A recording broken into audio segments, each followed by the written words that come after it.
देखो recording and message वैसे screen share. है मैम।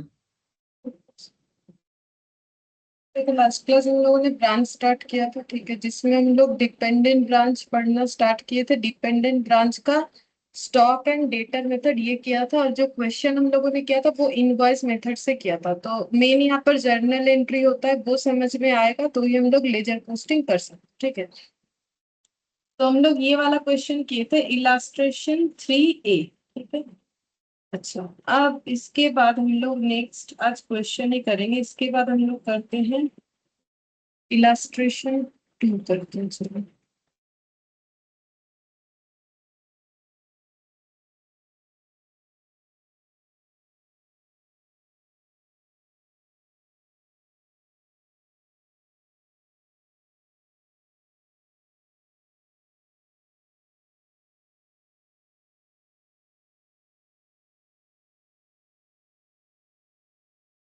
ये वाला।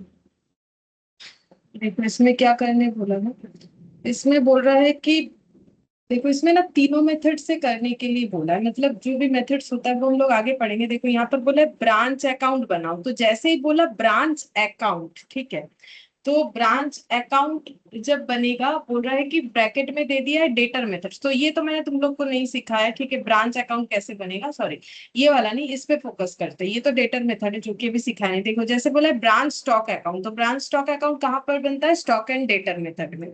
Branch profit and loss account, देखो 7 जो लेजर्स था उसी में से कुछ लेजर्स का नाम दिया है। Branch debtor, branch expense account by adopting the stock and debtor method. अगर मान लो स्टॉक एंड डेटर मेथड ये बात नहीं भी बोलता है, तो अगर ये सब बोल दिया, इसका मतलब हमें स्टॉक एंड डेटर मेथड से क्वेश्चन को करने के लिए बोला है, ठीक है। तो हमें यहाँ पर 3 मेथड से क्वेश्चन करने के लिए बोला है। एक है debtor method, stock debtor method, एक होता है फाइनल अकाउंट्स मेथड, जिसमें से ये दो मेथड मैंने अभी नहीं सीखा है, मैंने सिर्फ ये वाला मेथड सीखा है, तो इसी पे हम लोग करेंगे। ये दो मेथड इस क्वेश्चन में हम लोग जब सीखेंगे तब करेंगे, और तीनों ही मेथड से आंसर लेकिन हम लोग का सेम ही आता है, ठीक है।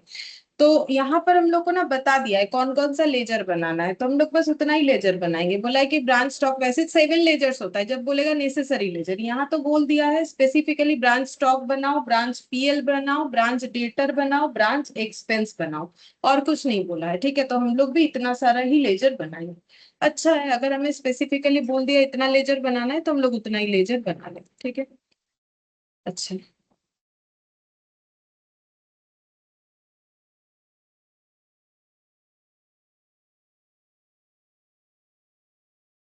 Illustration in the books of head office, ठीक है, ये तो हम लोग नहीं भी पढ़े तो बोल सकते हैं। हाँ, ये लिख सकते हैं कि हेड ऑफिस कहाँ पर है, वो अगर दिया हुआ है तो वो लिख सकते हैं। तो बोल रहा है the Bombay traders invoiced goods to its Delhi branch, तो बॉम्बे में है हेड ऑफिस। बॉम्बे ट्रेडर्स, इनका जो बिजनेस का नाम है, ये अपना गुड्स भेजते हैं, इनवॉइस्ड मतलब भेजना भी होता है, दिल्ली में ब्रांच को एट कॉस्ट में। देखो अब ये इनवॉइस्ड का मतलब ये मत सोच लो कि इनवॉइस प्राइस में ही भेजता है, इनवॉइस्ड का मतलब होता है इनवॉइस रेज करके भेजना, ठीक है। तो वही बोल रहा है, इनवॉइस मतलब सेंड करना भी होता है।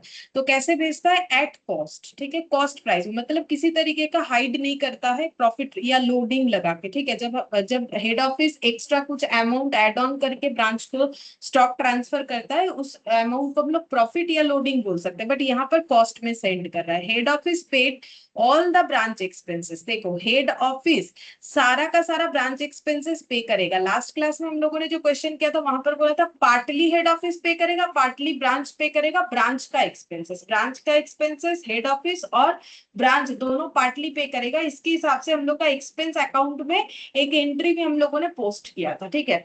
लेकिन यहाँ पर बोला है सारा एक्सपेंसेस ब्रांच का हेड ऑफिस ही पे करता है फ्रॉम इट्स बैंक अकाउंट, ठीक है। तो हेड ऑफिस अपने बैंक अकाउंट से ये सारे खर्चे ब्रांच का जो भी होता है वो पे करता है, एक्सेप्ट पेटी कैश एक्सपेंस। अच्छा, यहाँ भी एक चीज बताया, बोल रहे सारा खर्चा पे करता है हेड ऑफिस ब्रांच के बिहाफ में, सिर्फ पेटी कैश एक्सपेंसेस अगर कुछ है तो वो ब्रांच खुद पे करता है। ब्रांच के पास कहाँ से पैसा आता है, वो अपना स्टॉक बेचता है, जहां पर जैसे कि दिल्ली में जो ब्रांच है तो वो तो सेल करने के लिए खुला है ना, तो वो सेल करता है, तो उसके पास पैसा आता है, उसी पैसे से पेटी कैश एक्सपेंसेस पे कर देता है, क्योंकि उसको इंस्ट्रक्शन प्रोवाइड है कि हाँ तुम पेटी कैश एक्सपेंस खुद से पे करना। Which were made by the branch, मतलब ब्रांच जो भी पेटी कैश एक्सपेंसेस करेगा तो वो खुद ही पे कर देगा। All the cash collected by the branch was banked on the same day, बोल रहा है कि जितना भी पैसा ब्रांच कलेक्ट करेगा, कैसे कलेक्ट करेगा, बेचेगा ना। दिल्ली में जो ब्रांच है वो जब रोज ओपन होता है तो वो तो सेल करता है प्रोडक्ट, तो जो भी पैसा कलेक्ट होता है वो रोज बैंक यानी बॉम्बे ट्रेडर्स जो हेड ऑफिस है इनका जो बैंक अकाउंट है दिल्ली में, ठीक है, उस बैंक में जाके पैसा डिपॉजिट कर देगा। रोज का पैसा रोज बैंक कर देगा, मतलब डिपॉजिट भी बोल सकते हैं या फिर ऑनलाइन सेंड कर देगा, कुछ भी हो सकता है, ठीक है। तो to the credit of the head office, मतलब सीधा बात है, रोज का पैसा रोज हेड ऑफिस तक पहुंचा देता है। अब कैसे भी पहुंचाए, ठीक है, अब बैंक में जाके पहुंचाए, चेक लिख के पहुंचाए, या फिर जो है ऑनलाइन करके पहुंचाए। The following is a summary of the transaction entered into at branch during the year ended 31 दिसंबर 2001। तो बोल रहा है कि एक साल का ब्रांच का हमें यहाँ ट्रांजैक्शन दे रखा है। बैलेंस ओपनिंग 1120x1 यानी ओपनिंग, तो ओपनिंग बैलेंसेस देखो क्या क्या है, स्टॉक का, डेटर का, और यहाँ देखो क्लोजिंग है स्टॉक का, डेटर का। यहाँ पेटी कैश का भी ओपनिंग है, यहाँ भी पेटी कैश का क्लोजिंग है। तो ये देखो ये तीन आइटम हम लोग का ओपनिंग और ये तीन आइटम हम लोग का क्लोजिंग, सेम तीन आइटम। अच्छा, goods sent from head office, head office ने गुड्स भेजा, goods return to head office, head office को गुड्स बाद में रिटर्न भी आया, ठीक है। Cash sale, credit sale, allowance to customer, discount to customer. तो ये किसका डिटेल्स है, allowance to customer, discount to customer, branch का, क्योंकि यहाँ तो बोल दिया ना ब्रांच का डिटेल्स। तो ब्रांच मतलब दिल्ली ब्रांच में जो कस्टमर आते हैं उनको जो डिस्काउंट प्रोवाइड हुआ है ब्रांच की तरफ से, ये अलाउंस प्रोवाइड हुआ है, वो बोला है जो उनको कैश सेल क्रेडिट सेल किया गया। बैड डेट जो भी हुआ ब्रांच में, गुड्स रिटर्न बाय कस्टमर, ठीक है। Salary and wages, rent and rates, मतलब ब्रांच का, ब्रांच में कोई किसी तरीके का सैलरी वेजेस लगा था, रेंट रेट्स जो था। Sundry expenses, cash receipt from sundry debtor, तो सन्ड्री डेटर से जो कैश रिसिप्ट हुआ है वो कुछ इतना अमाउंट है। हम लोग को ये सब ट्रांजैक्शन दे दिया, हम लोग को तीन लेजर बनाने के लिए बोला गया, ब्रांच स्टॉक, ब्रांच पीएल और ब्रांच एक्सपेंसेस, ठीक है। बना दो। Branch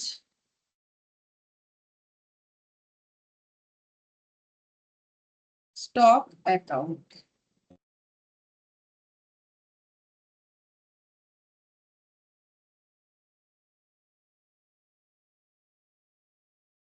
branch P L,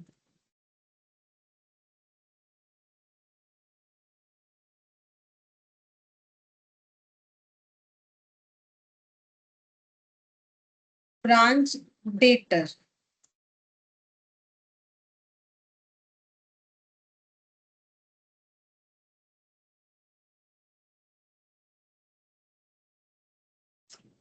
branch expenses.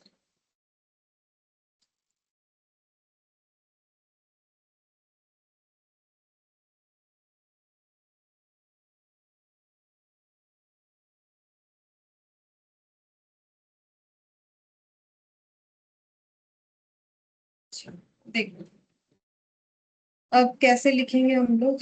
सबसे पहले, अच्छा सबसे पहले देखो यहाँ पर स्टॉक का ओपनिंग है तो ये कहाँ जाना चाहिए, स्टॉक का ओपनिंग कहाँ जाएगा, ब्रांच स्टॉक है डेबिट साइड पे। ब्रांच स्टॉक में डेबिट में, to balance BD opening stock 7,000। अच्छा, फिर दिया हुआ है डेटर, डेटर का ओपनिंग कहाँ जाएगा, ब्रांच डेटर है डेबिट। ब्रांच डेटर में टू बैलेंस बीडी करके आ जाएगा 12,600, टू बैलेंस बीडी 12,600। अच्छा, फिर पेटी कैश का ओपनिंग है, क्लोजिंग है, लेकिन हम लोग को पेटी कैश अकाउंट बनाने नहीं बोला है, ठीक है। तो हम लोग एक वर्किंग नोट बनाएंगे, क्यों बताते हैं, देखो पेटी कैश एक्सपेंसेस, मुझे एक चीज बोलो, पेटी कैश एक्सपेंसेस का ओपनिंग दिख रहा है 200, मतलब ये क्या है, ये 200 क्या है, एसेट है, लाइबिलिटी है, इनकम है, एक्सपेंसेस है, क्या है।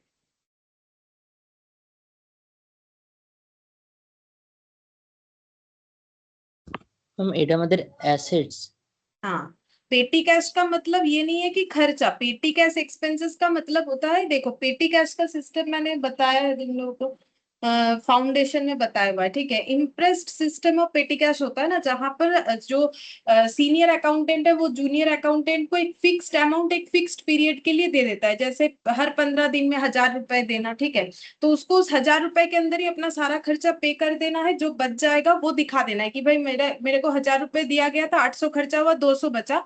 तो फिर 15 डेज बाद फिर 1,000 रुपए नहीं दिया जाएगा, 800 ही दिया जाएगा, ताकि 800 और 200 मिला के 1,000 हो जाए। इस सिस्टम को बोलते हैं इम्प्रेस सिस्टम, अगर याद आ रहा है तो इसका मतलब ये उसका ओपनिंग, मतलब उसके पास अभी पैसा है पेटी कैश खर्चा करने के लिए, मतलब पेटी एक्सपेंसेस पे करने के लिए उसके पास 200 रुपए कैश बैलेंस है बेसिकली, और क्लोजिंग में है 100 रुपए। तो इसका मतलब क्या समझ में आता है, अगर ओपनिंग में 200 था, क्लोजिंग में 100 है, तो इससे क्या समझ में आता है?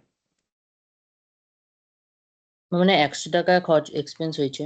हाँ, 100 रुपया खर्चा हो गया। पेटी कैश खर्चा कौन पे करता है, अभी हम लोगों ने क्वेश्चन पढ़ा।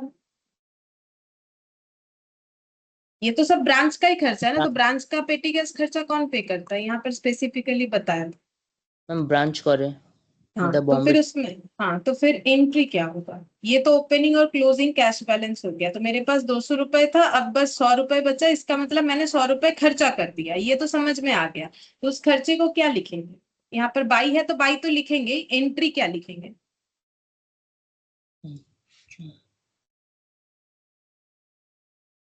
ওটা বাই ব্রাঞ্চ এক্সপেন্সেস বা ব্রাঞ্চ পেটি ক্যাশ কিছু একটা হবে। हाँ, एक्सपेंस लिखने से भी हो, क्योंकि ये खर्चा तो ब्रांच पे कर रहा है ना, तो হ্যাঁ। ब्रांच एक्सपेंसेस भी लिख सकते हो या फिर सिर्फ एक्सपेंसेस भी लिख सकते हो, ठीक है। यहाँ पर लिख देते ब्रांच एक्सपेंसेस लिख दो,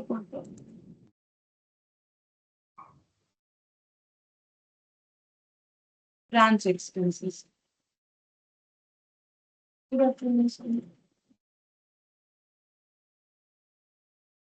ब्रांच एक्सपेंसेस, ठीक है। अच्छा, अब यहाँ पर हम लोग, चलो उसके बाद का एंट्री देखते हैं। अच्छा, यहाँ पर डेटा लिख दिया, पेटी कैश लिख दिया। अच्छा, goods sent from head office, तो हेड ऑफिस से गुड्स आ रहा है, तो बोलो एंट्री मैंने क्या सिखाया था? Goods sent from head office, तो क्या एंट्री होगा? तो याद करो मैंने कैसे बोला था याद रखने के लिए, देखो इतना आसानी से याद तो नहीं होगा, इसीलिए मैंने बोला था ये ब्रांच याद स्टॉक रखो। ब्रांच बोलो बोलो, stock. Branch stock account debit to head office stock account, কিন্তু হেড অফিসে ना, থেকে আলাদা কি? देखो जब ऐसे याद रखना चाहिए, देखो जब हेड ऑफिस, देखो हम यहाँ पर फिर से बताते हैं, देखो जब हेड ऑफिस स्टॉक भेज रहा है तो हेड ऑफिस का एक ट्रेडिंग अकाउंट दिमाग में रखो, ठीक है। और हेड ऑफिस एक ब्रांच का भी ट्रेडिंग अकाउंट मेंटेन करता है, क्योंकि ब्रांच डिपेंडेंट ब्रांच है, ठीक है। तो स्टॉक, अब ये किसका है? ये हेड ऑफिस का ट्रेडिंग अकाउंट है, ये ब्रांच का है, तो यहाँ से स्टॉक इधर जा रहा है, तो स्टॉक यहाँ से जब जा रहा है तो ये ट्रेडिंग अकाउंट डेबिट होगा कि क्रेडिट होगा? ये क्रेडिट होगा। क्रेडिट। और ये वाला क्या होगा? डेबिट होगा। तो एंट्री क्या होना चाहिए? Branch trading to debit to head office head trading, office. है ना? ऐसे, लेकिन ब्रांच ट्रेडिंग के जगह हमें क्या नाम यूज करना होता है? ब्रांच स्टॉक, ठीक है। और हेड ऑफिस ट्रेडिंग के जगह क्या यूज करना होता है? देखो स्टार देके लिखवा है, तो वही याद रखने वाला बात है, देखो ये देखो, हेड ऑफिस गुड्स। ट्रेडिंग के जगह, हाँ, गुड्स सेंड टू ब्रांच, ठीक है। तो ये इसीलिए करवाया है, देखो इसके जगह लिखना है गुड्स सेंड टू ब्रांच। तो ये चीज मैंने ये वाला जो लिखवाया है ना, देखो लास्ट क्लास में ये लिखते ही हमारा कितना टाइम चला जाता है, तो ये हम करवाना इसीलिए प्रेफर करते हैं कि अचानक से डायरेक्टली एंट्री याद नहीं कर पाओगे, लेकिन अगर कंसेप्ट समझ में आ जाएगा कि क्या कहाँ से क्या स्टॉक जा रहा है आ रहा है, बस इतना याद रखो कि ब्रांच ट्रेडिंग को ब्रांच स्टॉक बोला जाता है, हेड ऑफिस ट्रेडिंग बोल के कुछ नहीं आएगा, गुड्स सेंड टू ब्रांच आएगा, हेड ऑफिस कैश कैश होगा, ये तो आसान है। और बाकी देखो अनरियलाइज प्रॉफिट को ब्रांच एडजस्टमेंट बोला जाता है, बस इतना सा याद रखना है। एंट्री को याद करने जाओगे तो नहीं होगा, एंट्री को इसी कंसेप्ट को दिमाग में घुमा के याद रखना है, ठीक है। इसी को थोड़ा थोड़ा सोचो और करने का कोशिश करो, तो प्रैक्टिस होगा तो याद हो जाएगा। तो अब एंट्री क्या होगा? Branch stock account debit to goods send to goods send to branch.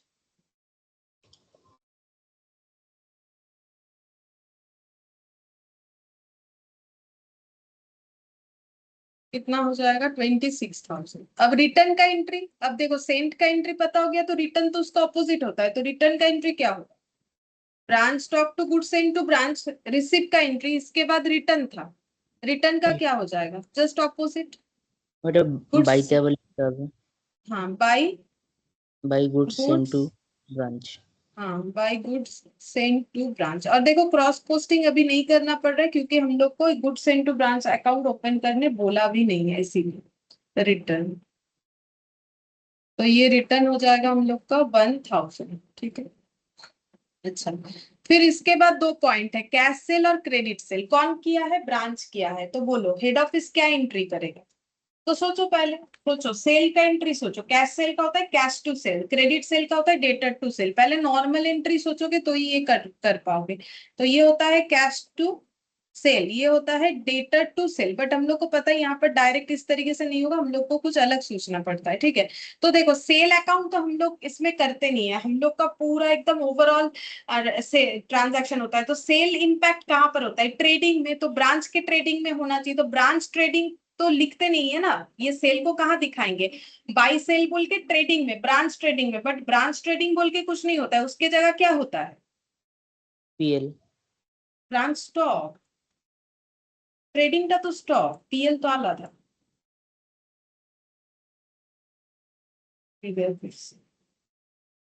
ये तो क्या सिखाया था एंट्री सेल का? क्या सिखाया था एंट्री? ये देखो, branch sold goods to its customer, तो branch cash, branch debtor to branch trading, branch trading की जगह ब्रांच स्टॉक। और समझाया कैसे था कि जब सेल होगा तो क्या होगा, ये ट्रेडिंग अकाउंट में लिखना पड़ेगा बाई सेल्स, ठीक है। और डेटर इंपैक्ट आएगा, कैश के केस में कैश इंपैक्ट आएगा। तो branch cash debit, branch debtor debit, cash या डेटर ये दोनों तो डेबिट होगा नॉर्मल भी जैसे हम लोग करते हैं। टू सेल्स की जगह ये ट्रेडिंग अकाउंट में बाई सेल्स जैसे लिखते हैं वैसा इंपैक्ट होगा। तो यहाँ पर ब्रांच ट्रेडिंग बोल के तो कुछ आएगा नहीं, तो उसके जगह लिखना पड़ेगा ब्रांच स्टॉक। तो बोलो अब यहाँ पर एंट्री क्या होगा?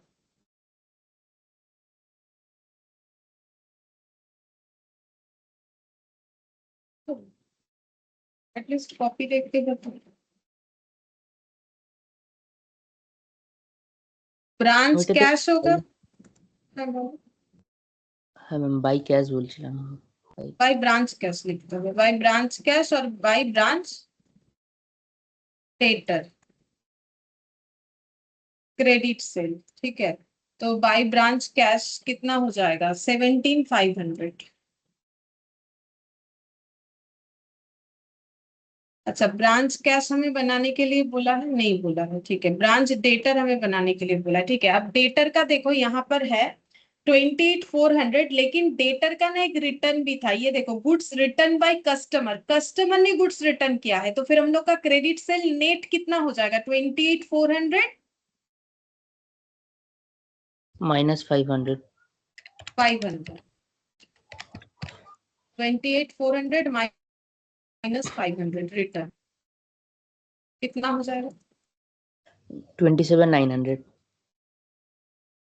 27,900 हो जाएगा, ठीक है। तो जैसे हम लोग नॉर्मली, अब ऐसा मत सोचो कि कैश सेल से क्यों रिटर्न नहीं किया। देखो नॉर्मली क्रेडिट सेल से रिटर्न होने का हाईली चांसेस होता है, कैश सेल का रिटर्न होने का चांसेस उतना हाई नहीं होता है। तो हमें लॉजिकली तो क्रेडिट सेल से ही रिटर्न दिखाना चाहिए। तो डेटर में एंट्री करना पड़ेगा, ब्रांच डेटर में क्या लिखेंगे? Cross posting to branch stock 27,900। अच्छा, अलाउंस टू कस्टमर, कस्टमर को अलाउंस कर रहे हैं तो इसका एंट्री क्या होगा? Debtor to allowance to debtor, allowance देने का मतलब क्या? छूट देना, एक तरीके का डिस्काउंट। तो जैसे डिस्काउंट डेबिट टू डेटर होता है, तो अलाउंस डेबिट टू क्या हो जाएगा? Branch debtor.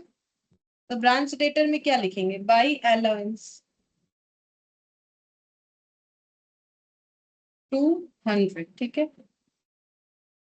अच्छा, अब नेक्स्ट था, देखो डिस्काउंट टू कस्टमर, तो क्या एंट्री होता है? Discount allowed debit to branch debtor. Ma'am ওটা পিএল হবে না? হ্যাঁ, পিএলও পাঠাবো, পিএলও কিন্তু ম্যাম ওটা তো লিখবো তো পিএল মানে অ্যালাউন্সটা।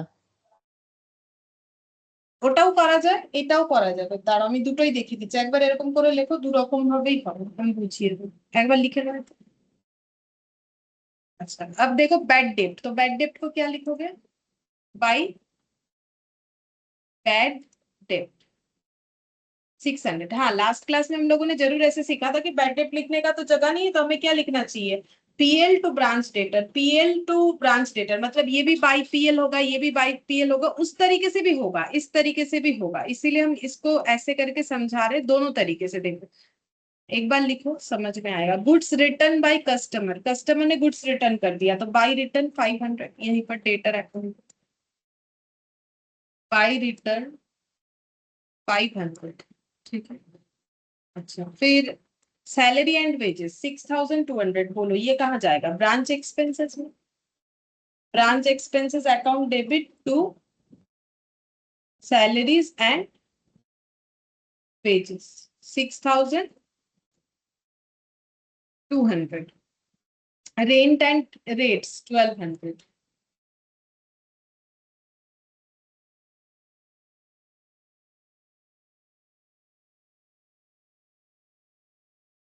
Sundry expenses 800।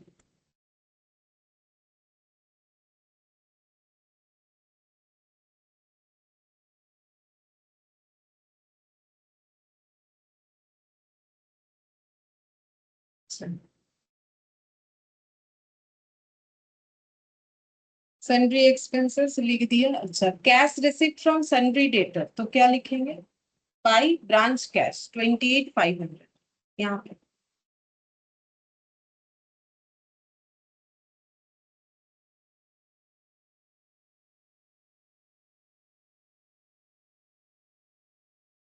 अच्छा फिर क्लोजिंग स्टॉक 6500, यहाँ पर आ जाएगा।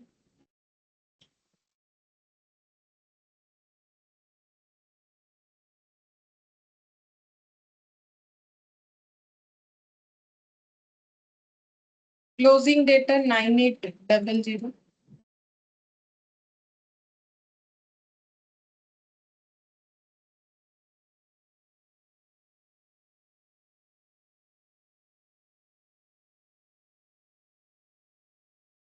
अच्छा फिर पेटी कैश ये लिख लिया, ठीक है। अच्छा अब जो पीएल का कंसेप्ट है वो बताते हैं। देखो यहाँ पर ये डेटर में, तो देखो अगर डेटर का हमें सब निकालना है तो हमें डेटर में तो इस तरीके से ही लिखना पड़ेगा ना कि डेटर को अलाउंस किया है, ठीक है। अब ये अलाउंस वाला फिर पीएल में जाएगा कि नहीं जाएगा, ये बोलो। देखो लास्ट क्लास में हम लोगों ने ये डेटर का डिस्काउंट ये सब एंट्री नहीं किया था शायद, एक मिनट देख लो। बैड डेट रिकवरी, हाँ पीएल में दिखाया था सारा चीज, बैड डेट दिखाया था branch PL to branch debtor, हाँ ठीक है। देखो तो हम लोग अगर पीएल लिखते हैं, अगर हम लोग पीएल लिख देते हैं तो डायरेक्टली ये सारा का सारा अमाउंट हम लोग का पीएल में चला जाएगा एक्सेप्ट ब्रांच कैश। अच्छा ब्रांच कैश का क्रॉस पोस्टिंग होना चाहिए, ब्रांच कैश का लिखेंगे। अच्छा ब्रांच कैश तो बनाने नहीं बोला था, ठीक है।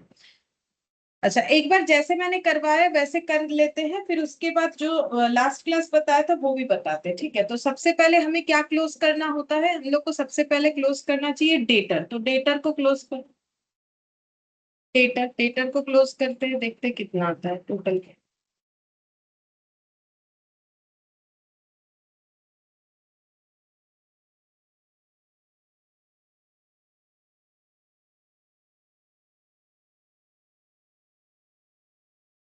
41,000 আসছে।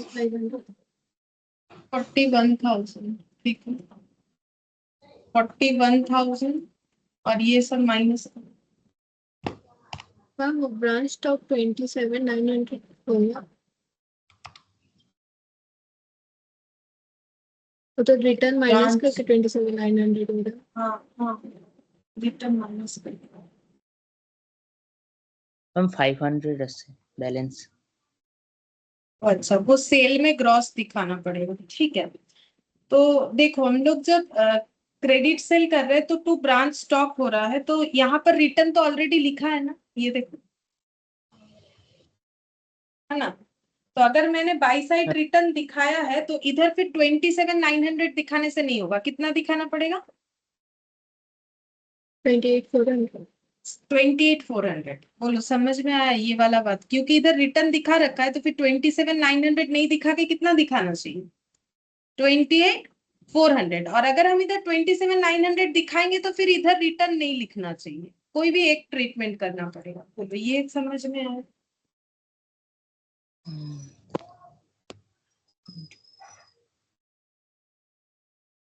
बोलो इसमें कोई डाउट है? ब्रांच का डेटर का क्रॉस पोस्टिंग किया था तो मैंने 27,900 रिटर्न लेस करके किया हुआ है ना, तो मैंने रिटर्न भी लिखा है, ऊपर से रिटर्न लेस नेट सेल लिख दिया, इधर रिटर्न भी लिखा तो डबल ट्रीटमेंट हो जाएगा ना। ये नेट सेल लिख दिया था, ये रिटर्न लिख दिया था, तो कोई भी एक ही तो लिखना चाहिए। या तो इधर ग्रॉस सेल लिखो और इधर रिटर्न लिखो, या फिर इधर नेट सेल लिखो। क्लियर है ये वाला बात? हाँ मैम। अच्छा, अब इसके बाद कौन सा अकाउंट क्लोज करते हैं? देखो last class stock. Numbering. Stock करो close. Stock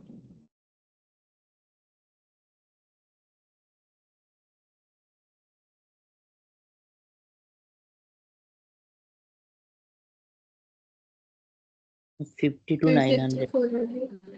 50 to 900, 50 to 900 minus ये सब करो। 19,900 है। 19,900। अब ये वाला जो सम है यहाँ पर हेड ऑफिस ने ब्रांच को कॉस्ट में स्टॉक सप्लाई किया है, ठीक है। तो यहाँ पर कोई छुपा हुआ प्रॉफिट नहीं है कि अगर ब्रांच को दिख रहा है 2 रुपए, जैसे मैंने तुम लोग को एक एग्जांपल दिया था, 100 का चीज हेड ऑफिस 110 में भेज रहा है, बोल रहा है 112 में बेचो, तो ब्रांच को लग रहा है प्रॉफिट 2 रुपए है, लेकिन हेड ऑफिस को पता है कि एक्चुअली प्रॉफिट 12 रुपए है। तो ये जब होता है तो जब हम लोग ब्रांच स्टॉक अकाउंट निकालते हैं तो वहां तो 2 रुपए ही दिखेगा, ठीक है। कैसे दिखेगा? क्योंकि हम लोग इस तरीके से एंट्री करेंगे ना, गुड सेंट जो आ रहा है वो है 112, ठीक है। और उसका जो मतलब उस पे जो ये लगा हुआ है इनवॉइस मतलब लोडिंग, ये इधर आ जाएगा, फिर सेल से हम लोग माइनस करेंगे तो हमें पता चल जाएगा 112 में जो बेचने बोल रहा है। तो गुड्स जब रिसीव हो रहा है तो वो 110 में रिसीव हो रहा है, हमें पता है कि 10 उसमें जो है ये लगा हुआ है, क्या बोलते हैं उसमें, इनवॉइस लगा हुआ है। तो उसका एंट्री हम लोग कैसे करते हैं? देखो मतलब हम ये एक छोटा सा क्वेश्चन से समझा रहे हैं। देखो जब हेड ऑफिस इनवॉइस वाला गुड्स भेजता है तो कैसा एंट्री होता है, यहां से दिखाते हैं। देखो branch stock, branch adjustment to goods send to branch, ठीक है। तो ब्रांच स्टॉक में क्या एंट्री होगा? To branch adjustment to goods send to branch, ठीक है। तो ऐसे एंट्री होगा, to goods send to branch और टू ब्रांच एडजस्टमेंट, ठीक है। तो फिर ब्रांच एडजस्टमेंट कितना जाएगा? 10 रुपीज, क्योंकि 10 रुपीज लगा के भेज रहा है। To good send to branch कितना दिखेगा? 100 रुपीज, ठीक है। अब हम लोग जब ये वाला स्टॉक बेचेंगे, मतलब ब्रांच जब ये स्टॉक बेचेगा तो हेड ऑफिस क्या एंट्री करेगा? तो मान लो कैश सेल किया है या क्रेडिट सेल किया है, तो लिखेगा ब्रांच कैश, ठीक है। ब्रांच कैश बोल के 112, ठीक है। तो अब जब इसको बैलेंस करोगे, बाकी हम कुछ और नहीं डिटेल्स दिखा रहे, अगर हम लोग इसको बैलेंस करते हैं तो कितना प्रॉफिट दिखेगा? बोलो, नहीं समझ में आया? छोटा सा क्वेश्चन। हाँ बोलो। টাকা না 2 2 টাকা। रुपया, हाँ 2 रुपया दिखेगा। लेकिन मुझे एक चीज बोलो, क्या ये 2 रुपए ट्रू प्रॉफिट है कि 12 रुपीज ट्रू प्रॉफिट? मैम 12 টাকা আসল प्रॉफिट। हाँ, तो फिर इसको हम लोग ब्रांच के पीएल में नहीं दिखा सकते, इसको हम लोग लिखते हैं ब्रांच एडजस्टमेंट। देखो लास्ट क्लास जो क्वेश्चन किया था, तो ये देखो इसको ब्रांच एडजस्टमेंट लिखते हैं, इस प्रॉफिट को दिखाते हैं। क्या चला गया? ये देखो यहाँ पर ম্যাম এই টাকাটা তো ম্যাম মানে ব্রাঞ্চ নিজে থেকে লাগিয়েছে হ্যাঁ, প্রফিট। 2 টাকাটা ওকে ইনস্ট্রাকশন দিয়েছে যে তুমি 12 টাকায় বেচো, ঠিক আছে। तो ब्रांच बोलेगा कि प्रॉफिट कितना है? 2 रुपया, जो कि यहाँ पर, लेकिन वो तो ट्रू प्रॉफिट नहीं है, तो इसीलिए इस प्रॉफिट को हम लोग पीएल में नहीं भेजते, इसको हम लोग क्या लिखते हैं कि इसको फिर से एडजस्ट करना पड़ेगा, तो इसलिए इसको ब्रांच एडजस्टमेंट में भेज देता है। जब ब्रांच एडजस्टमेंट अकाउंट बनाते हैं तो हमें ट्रू प्रॉफिट पता चलता है। दिखा है कैसे ट्रू प्रॉफिट 12 रुपए दिखेगा? ये देखो यहाँ पर ये बन गया, ठीक है। ये ब्रांच एडजस्टमेंट में जाएगा। अब जो ब्रांच एडजस्टमेंट अकाउंट है वहां पर क्या क्या आता है, ओपनिंग स्टॉक में कोई प्रॉफिट है तो उसको एलिमिनेट करो। मेरा ये इस क्वेश्चन में मैंने ओपनिंग क्लोजिंग स्टॉक नहीं लिया है तो वो नहीं आएगा। हाँ, जो ये 10 रुपए का प्रॉफिट है वो दिखाना पड़ेगा। ब्रांच एडजस्टमेंट में क्रॉस पोस्टिंग होगा बाई ब्रांच स्टॉक बोल के, कितना 10 रुपए। जब ये वाला लिखा था ना, ये तो ब्रांच स्टॉक अकाउंट है, जब मैंने लिखा branch stock to branch adjustment, तो ब्रांच एडजस्टमेंट में बाई ब्रांच स्टॉक बोल के आएगा। और ये जो टू ब्रांच एडजस्टमेंट दिख रहा है, यहाँ भी बाई ब्रांच स्टॉक बोल के आएगा 2 रुपया, ठीक है। अब इसको क्लोज कर दो और यहाँ पर लिखना पड़ेगा टू ब्रांच पीएल, ठीक है, 12 रुपया। मतलब हेड ऑफिस बोल रहा है कि एक्चुअली ब्रांच में कितना प्रॉफिट हुआ है, 12 रुपए। समझ में आया? ये देखो ब्रांच एडजस्टमेंट कैसे हुआ था, ये देखो ब्रांच पीएल यहाँ पर जो बैलेंस करके आया ये एक्चुअली प्रॉफिट है। तो यहाँ ओपनिंग स्टॉक का लोडिंग एलिमिनेट हुआ, क्लोजिंग स्टॉक का लोडिंग एलिमिनेट हुआ था, गुड्स सेंट हुआ उसका लोडिंग एलिमिनेट हुआ, गुड्स रिटर्न हुआ उसका लोडिंग एलिमिनेट हुआ, और जो प्रॉफिट हमें ब्रांच स्टॉक में दिखा था वो हम लोगों ने पोस्ट किया। तो सारी चीजों को एडजस्ट करके ट्रू प्रॉफिट पता चला, जो हम लोग ब्रांच पीएल बोल के दिखा सकते हैं। तो मैंने उसी चीज को यहाँ पर एक छोटे से पॉइंट से समझाने का फिर से कोशिश किया। देखो समझ में आया कि देखो 12 रुपए निकल के आ गया, इसको हम बोलेंगे कि ब्रांच का प्रॉफिट। क्लियर है ये वाला बात? हाँ मैम। तो देखो यहाँ पर तो कॉस्ट में भेजा गया है, तो यहाँ पर ट्रू प्रॉफिट निकालने के लिए ब्रांच एडजस्टमेंट का तो कोई जरूरत है नहीं, तो यही प्रॉफिट मेरा ट्रू प्रॉफिट है। तो इस प्रॉफिट को क्या लिखेंगे फिर, ब्रांच पीएल बोल के, क्योंकि इन्होंने तो कॉस्ट में भेजा है ना, कुछ छुपाया थोड़ी है कि मेरा प्रॉफिट जो है हम दिखाना नहीं चाहते, ऐसा तो इन्होंने कुछ नहीं किया। इन्होंने 100 का चीज 100 में ही भेजा है और बोला है इतने में बेच दो, तो बेचने के बाद जो प्रॉफिट हुआ वो हमारा ब्रांच स्टॉक में ही दिख जाएगा। इसके लिए हमें कोई ब्रांच एडजस्टमेंट बनाने का जरूरत नहीं पड़ेगा। तो ये कंसेप्ट था, क्यों नहीं पड़ेगा। बाकी तो देखो इनवॉइस होता है तो ही ब्रांच एडजस्टमेंट का एंट्री आता है, अदरवाइज नहीं आएगा। तो बोलो ब्रांच स्टॉक अकाउंट समझ में आ गया, क्या बोला मैंने यहाँ पर?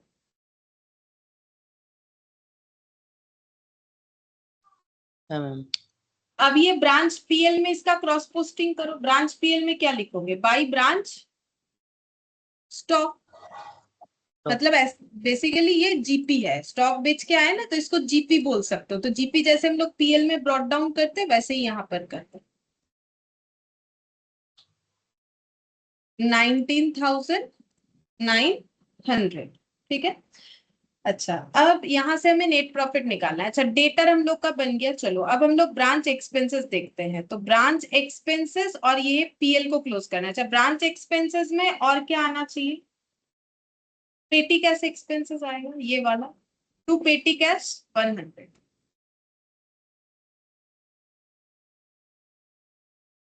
टू पेटी कैश आ जाएगा 100, ठीक है। अच्छा, तो फिर टोटल कितना हो रहा है,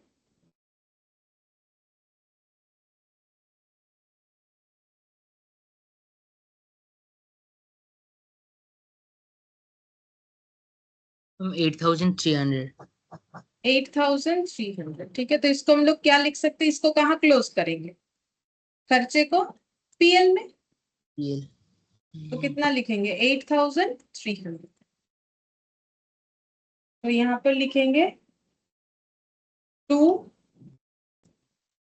ब्रांच ब्रांच एक्सपेंस। एक्सपेंस 8,300, ठीक है। अच्छा, अब देखो ये हम लोग का क्लोज हो गया। अब एक चीज समझाते हैं। तो ये जो यहाँ पर लिखा हुआ है ये बात सही है कि ये सब तो हम लोग का पीएल में भी जाना चाहिए था, जैसे कि डेटर का allowance, discount allowed, bad debt return, ठीक है। ये सब सिर्फ सिर्फ ब्रांच कैश को अगर हम लोग एक बार साइड में रखते हैं तो उसको, ठीक है। ब्रांच कैश तो जाएगा नहीं, वो तो पीएल में थोड़ी जाता है, ठीक है। तो अब हम लोग क्या करेंगे, ये जितना भी अलाउंस वगैरह है इसको हम लोग दिखा देते थे यहाँ पर।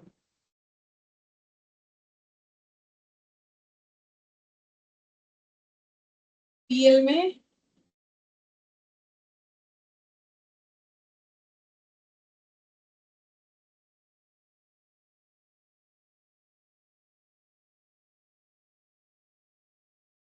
तो बाई पीएल लिखने से ही हो जाता, ठीक है। चलो कोई बात नहीं, यहाँ पर हम लोग लिख देते हैं टू अलाउंस, क्योंकि ये बाई पीएल अगर हो जाएगा ब्रांच पीएल तो इसका क्रॉस पोस्टिंग होगा। बाई ब्रांच पीएल, ये वाला, ठीक है। तो इसमें ब्रांच पीएल ही लिख दो, बाई ब्रांच पीएल हाइफन देके अलाउंस, तो सब कुछ ब्रांच पीएल के अंडर ये सब आ जाएगा। एक काम करते हैं ना, इसको ऐसे कर देते हैं, हो जाएगा। ये सब बाई हटा देते हैं, ठीक है, वैसे ही कर देते हैं, नहीं तो फिर लिख नहीं पाएंगे। बाई ब्रांच पीएल ऊपर लिख देते हैं, by branch PL, allowance discount allowed bad debt, ठीक है। और रिटर्न का तो नहीं आएगा, रिटर्न तो हम लोग का वो स्टॉक में जाता है ना, रिटर्न जो है वो हम लोग का स्टॉक में जाता है, मतलब ब्रांच स्टॉक में, वो उसमें पीएल का इम्पैक्ट नहीं आएगा। तो ये 3 आइटम हो जाएगा। तो allowance discount allowed bad debt, तो ये तीनों का टोटल करके कितना आ रहा है भाई, हम लोग ब्रांच पीएल में लिख देंगे बाई ब्रांच डेटर बोलते है ना, टू ब्रांच डेटर, ये तीनों का टोटल 200, 1400, 600 कितना हो जाएगा? 2200। 2200, ठीक है। अब इसको क्लोज कर देते हैं, 19,900 और 19,900, तो 2 net profit transfer to general PL, ऐसे लिखना होता है। जनरल पीएल मतलब जो ओवरऑल पीएल होगा वहां ट्रांसफर करेंगे, ओवरऑल मतलब पूरे बिजनेस का, ठीक है। सभी ब्रांच से आया गया प्रॉफिट ट्रांसफर किया जाता है, तो उसको जनरल पीएल बोलते हैं। कितना रहा? 9400। 9,000, ठीक है। तो ऐसे करके हम लोग कर सकते हैं। और एक तरीका भी होता है, ठीक है, जिसमें छोड़ो वो मैंने ये बताया, तो देखो ये ऐसे भी किया जाता है कि ये जो एक्सपेंसेस है ना, इसी में allowance discount allowed bad debt इसको लिख देते, फिर टोटल करके इधर 8,300 प्लस ये जो हम लोग का 2200 है, इधर आके टोटल करके वो ब्रांच पीएल में भेज दिया जाता है, ठीक है। उससे ये बेटर है। देखो यहाँ पर हम लोग का जो है बाई ब्रांच पीएल बोल के हम लोगों ने लिख दिया, डेटर का allowance discount allowed bad debt जो भी पीएल का आइटम है। रिटर्न में क्यों नहीं लिखा? क्योंकि रिटर्न पीएल का आइटम नहीं होता है, वो ट्रेडिंग का होता है, यानी ब्रांच स्टॉक का होता है, जो कि ऑलरेडी हम लोग कर चुके हैं। ब्रांच कैश ये तो हम लोग का ट्रेडिंग पीएल का आइटम होता ही नहीं है, ठीक है। तो ये तो डेटर से पैसा मिला है, वो एंट्री हम लोगों ने किया है, ये हम लोग का क्रेडिट सेल का एंट्री है, ठीक है, जो कि ब्रांच स्टॉक में जाएगा। बाकी क्लोजिंग डेटर बोलो, ठीक है, अब समझ में आ गया कैसे करके कर सकते हाँ मैम। हैं। नेक्स्ट देखते हैं।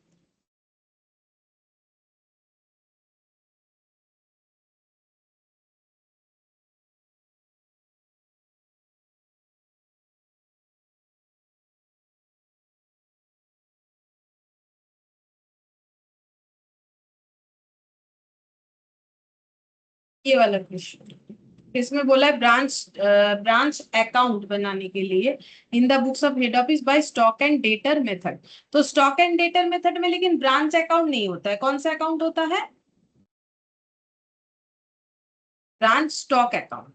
ब्रांच अकाउंट नहीं होता है, नाम होता है ब्रांच स्टॉक अकाउंट। थोड़ा सा यहाँ पर गलत दे रखा है, बाकी इस क्वेश्चन को हमें स्टॉक एंड डेटर मेथड से बनाने के लिए बोला है, तो हम लोग बनाएंगे, ठीक है। तो यहाँ तो सिर्फ ब्रांच अकाउंट बनाने के लिए बोला है, लेकिन हम लोग ना नेसेसरी जो भी लेजर्स होता है सारा बनाएंगे एक बार प्रैक्टिस के लिए, ठीक है। Illustration 6,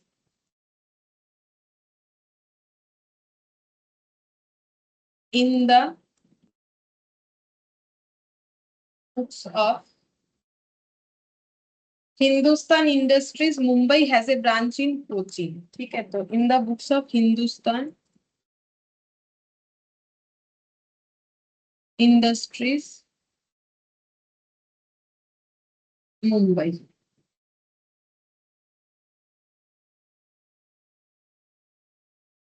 coaching branch stock account,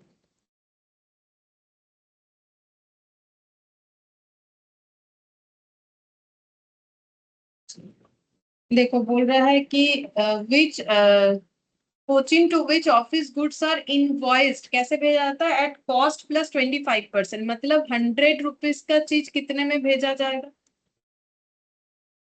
125। 125, the branch sales both cash and credit, तो ब्रांच कैश सेल भी करता है, क्रेडिट सेल भी करता है। Branch expenses are paid direct from head office, तो ब्रांच का खर्चा हेड ऑफिस पे करता है। And the branch has to remit all cash received into head office bank account, बोल रहा है ब्रांच को जो भी पैसा मिलता है वो सब उसे पैसा हेड ऑफिस के बैंक अकाउंट में दे देना। From the following details relating to calendar year 20x1, prepare the accounts in the head office ledger and ascertain the branch profit। अच्छा, यहाँ लेकिन बोला है prepare, अच्छा यहाँ पर बोल रहा है, ठीक है, तो सारे लेजर्स ही बनेंगे, देखो बोल रखा है prepare the accounts in the head office ledger and ascertain the branch profit। तो जो भी लेजर चाहिए वो बनाओ, ब्रांच का प्रॉफिट निकाल के बताओ। तो ब्रांच का प्रॉफिट यहाँ पर ब्रांच एडजस्टमेंट अकाउंट में दिखेगा क्योंकि इनवॉइस का क्वेश्चन है, ठीक है। तो branch does not maintain any books of accounts but sends weekly returns to head office, तो बोल रहा है ब्रांच अपना कोई बुक्स मेंटेन नहीं करता। ये लाइन हमें ये बताता है कि ये कैसा ब्रांच है, डिपेंडेंट। ये डिपेंडेंट ब्रांच है क्योंकि ये खुद अपना बुक्स ऑफ अकाउंट्स मेंटेन नहीं करता है, सब सिर्फ डिटेल्स जो है वीकली ब्रांच अपने हेड ऑफिस को भेज देता है, ठीक है। अच्छा, क्या क्या डिटेल्स है, goods received from head office at invoice price, return, stock opening वाला, sales in the year, cash credit, sundry debtor, cash received from debtor, discount allowed, bad डेब्ट, sales return, rent rates, taxes, salary, wages, bonus at branch, office expenses, stock at branch on 31 December at invoice price, ठीक है। तो हम लोग को stock and debtor method mainly follow करने के लिए बोला है क्वेश्चन में। तो सबसे पहले मैंने बना लिया है ब्रांच स्टॉक अकाउंट। अच्छा, इसके बाद 7 लेजर्स होता है, इसके बाद कौन सा बनाएंगे, इसके बाद बना लेते हैं ब्रांच स्टॉक एडजस्टमेंट, जस्ट इसके नीचे बना लेते हैं। आगे पीछे कुछ भी बन सकता है, बस क्लोजिंग वाला सिस्टम याद रखें। Branch stock adjustment account,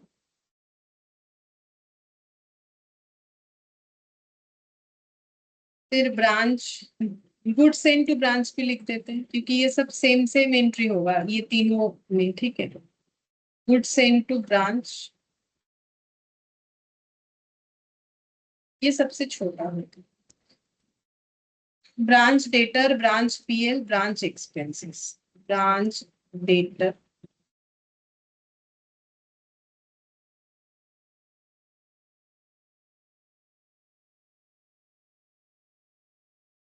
branch P L,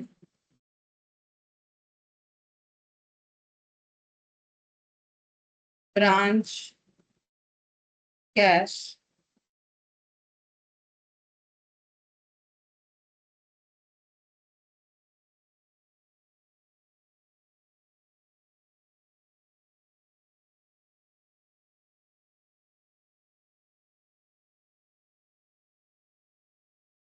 branch expenses. तो कितना सारा लेजर बना मेरा, 1 2 3 4 5 6 7, 7 लेजर्स होता है, 7 लेजर्स ही मैंने बना लिया है। अब बस हम लोग को एंट्री पोस्ट करना है, ठीक है। तो सबसे पहले यहाँ पर दिया है goods receipt from head office at invoice price, तो गुड्स रिसिप्ट का एंट्री क्या होता है, बोलो गुड्स रिसिप्ट का एंट्री क्या होगा।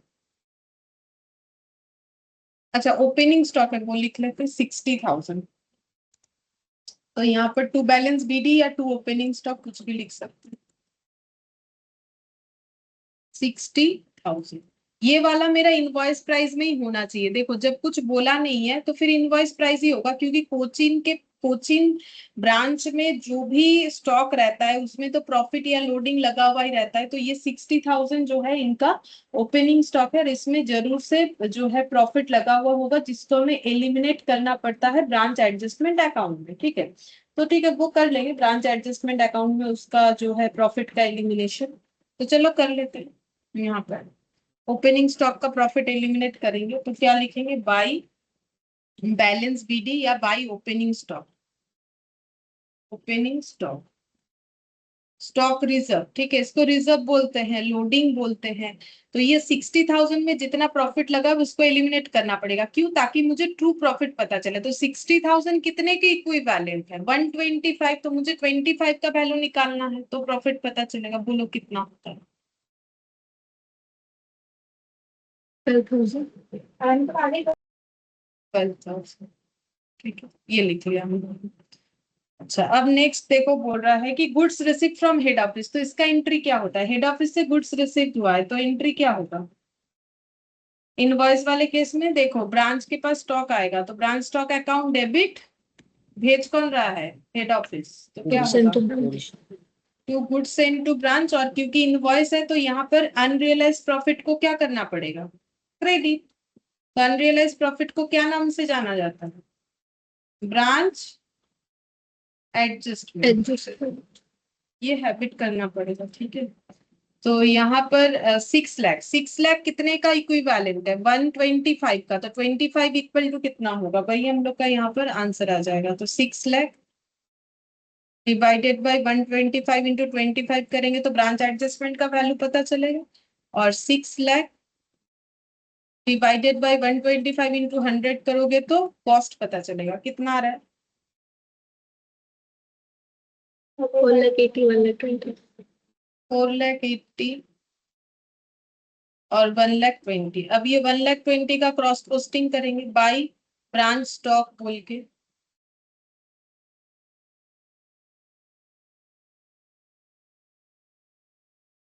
1,20,000, ठीक है।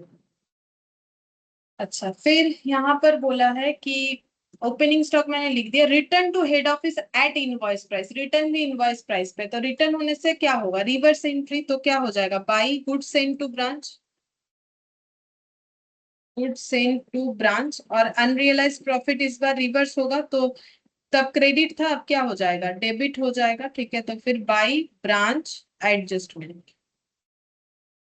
तो कैलकुलेट करना पड़ेगा, कितना था रिटर्न? 60 नहीं 12,000। तो 12,000 डिवाइडेड बाई 125 इंटू 25, और कॉस्ट निकालने के लिए 12,000 डिवाइडेड बाई 125 इंटू 100।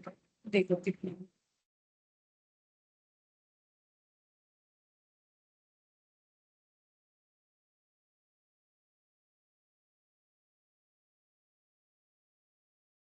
9,000 9,600. और ये वाला 2,400. -24।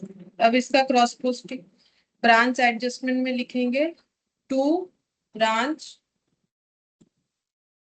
स्टॉक रिटर्न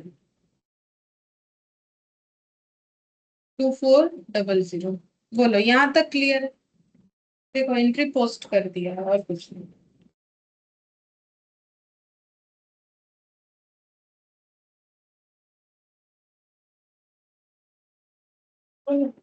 कोई डाउट यहाँ पे? ना मैम। अच्छा, अब हम लोग टेक्स्ट देखते हैं क्या एंट्री करना है।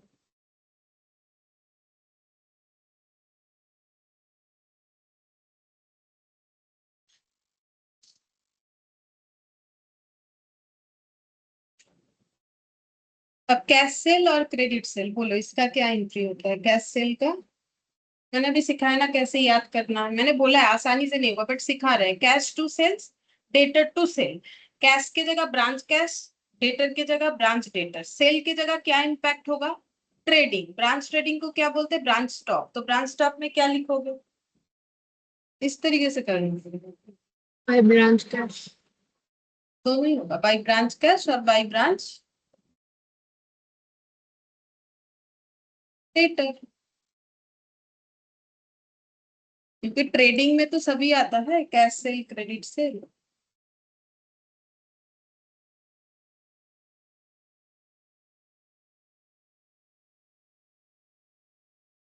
ब्रांच कैश 2 लाख और 3,60,000। बोलो ये समझ में आ गया?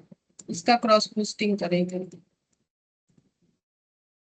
ब्रांच कैश में लिखेंगे और ब्रांच डेटर में लिखेंगे। तो ब्रांच कैश में लिख देते हैं टू ब्रांच स्टॉक। एक लाइन जगह छोड़ के रख रहा है क्योंकि अगर कुछ ओपनिंग हुआ तो लिख देंगे। अभी देखा नहीं मैंने कुछ ओपनिंग है कि नहीं। टू ब्रांच स्टॉक कैश से 2 लाख, और डेटर में लिखेंगे to branch stock credit cell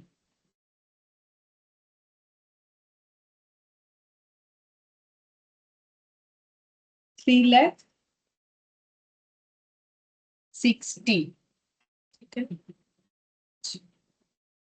इसके बाद देखो कौन सा एंट्री दिया है। अब बोल रहे हैं सन्ड्री डेटर एट कोचिन, ठीक है, मतलब ओपनिंग सन्ड्री डेटर 72,000, तो डेटर में लिखेंगे to balance BD 72,000, to balance BD 72,000। फिर देखते हैं नेक्स्ट क्या बोला, यहाँ तक हो गया, ठीक है।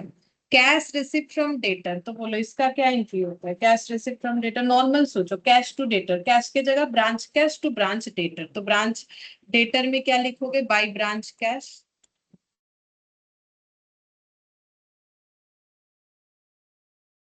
$3,20,000, और ब्रांच कैश में to branch debtor,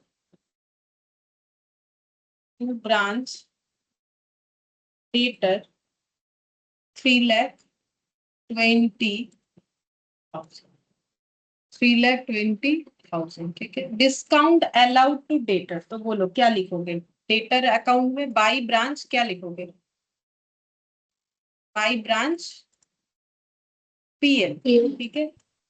discount allowed 6,000, तो branch PL to branch debtor ऐसे लिख सकते हैं, टू ब्रांच डेटर, फिर हाइफन देके अलाउंस नहीं, डिस्काउंट अलाउड, डिस्काउंट अलाउड 6,000, ठीक है। फिर बैड डेप्ट है 4,000, तो बैड डेप्ट यहाँ पर आ जाएगा बाई ब्रांच पीएल,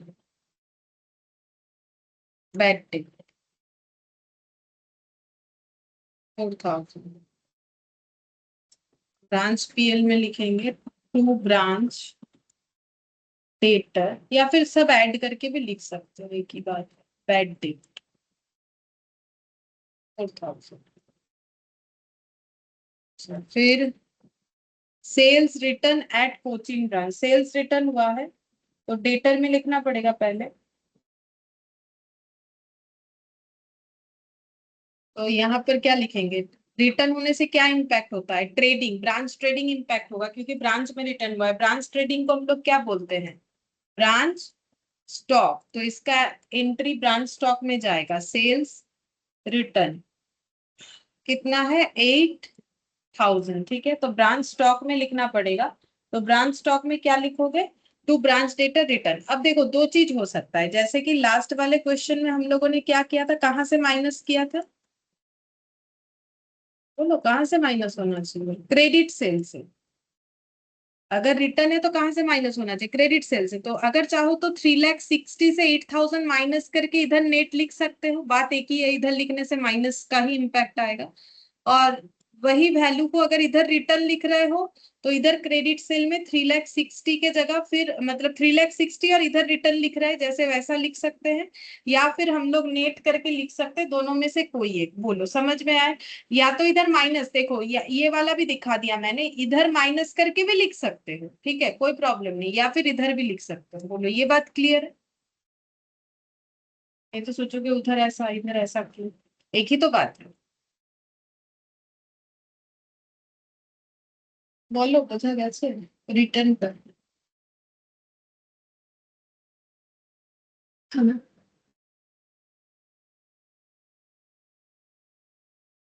ठीक है, अब नेक्स्ट यहाँ पर रेंट रेट्स टैक्सेस, ये कहाँ लिखोगे, एक्सपेंसेस टू,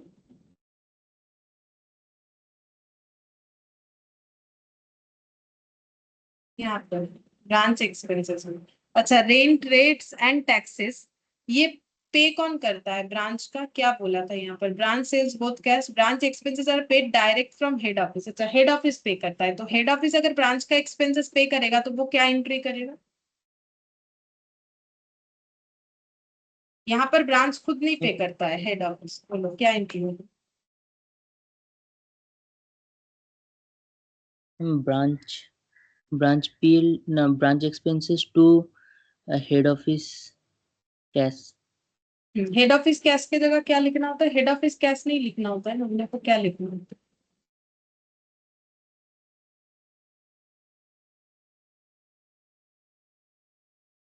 क्या शुद्ध लिखना cash. पड़ेगा? सिर्फ कैश। तो यहाँ पर branch expenses to cash, rent, rates and taxes. तो इसमें हो जाएगा 18,000।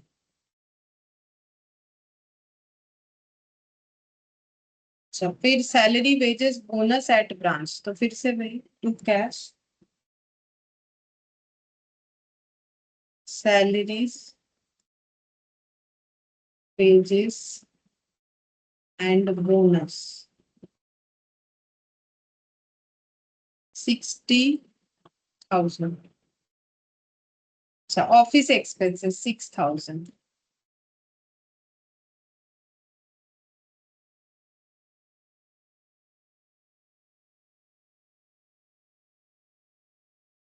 और बोल रहा है stock, closing stock at invoice price 1,20,000। तो इधर लिखूं,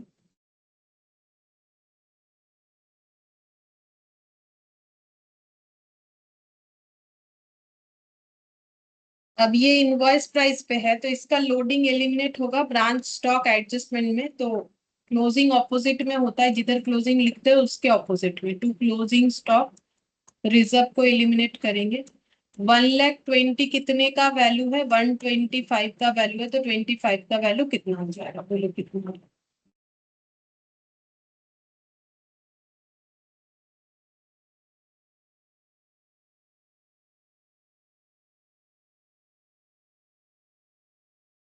24,000. 24,000। ठीक है। अच्छा, अभी ये गुड्स इनटू ब्रांच में एक क्रॉस पोस्टिंग करना भूल गए, तो पहला लिखो बाय ब्रांच स्टॉक, ये 4,80,000, ये भूल गए, बाय ब्रांच स्टॉक 4,80,000, और एक रिटर्न वाला था to branch stock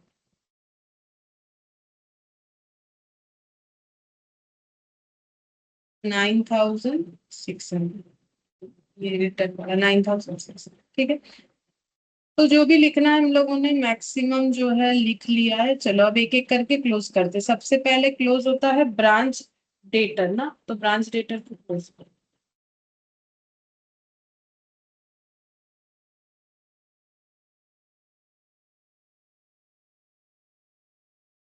₹3,60,000 plus 72, 4,32,000, 32. 32, 4,32,000 minus ये 94,000, 94,000, ये क्या निकल के आया है?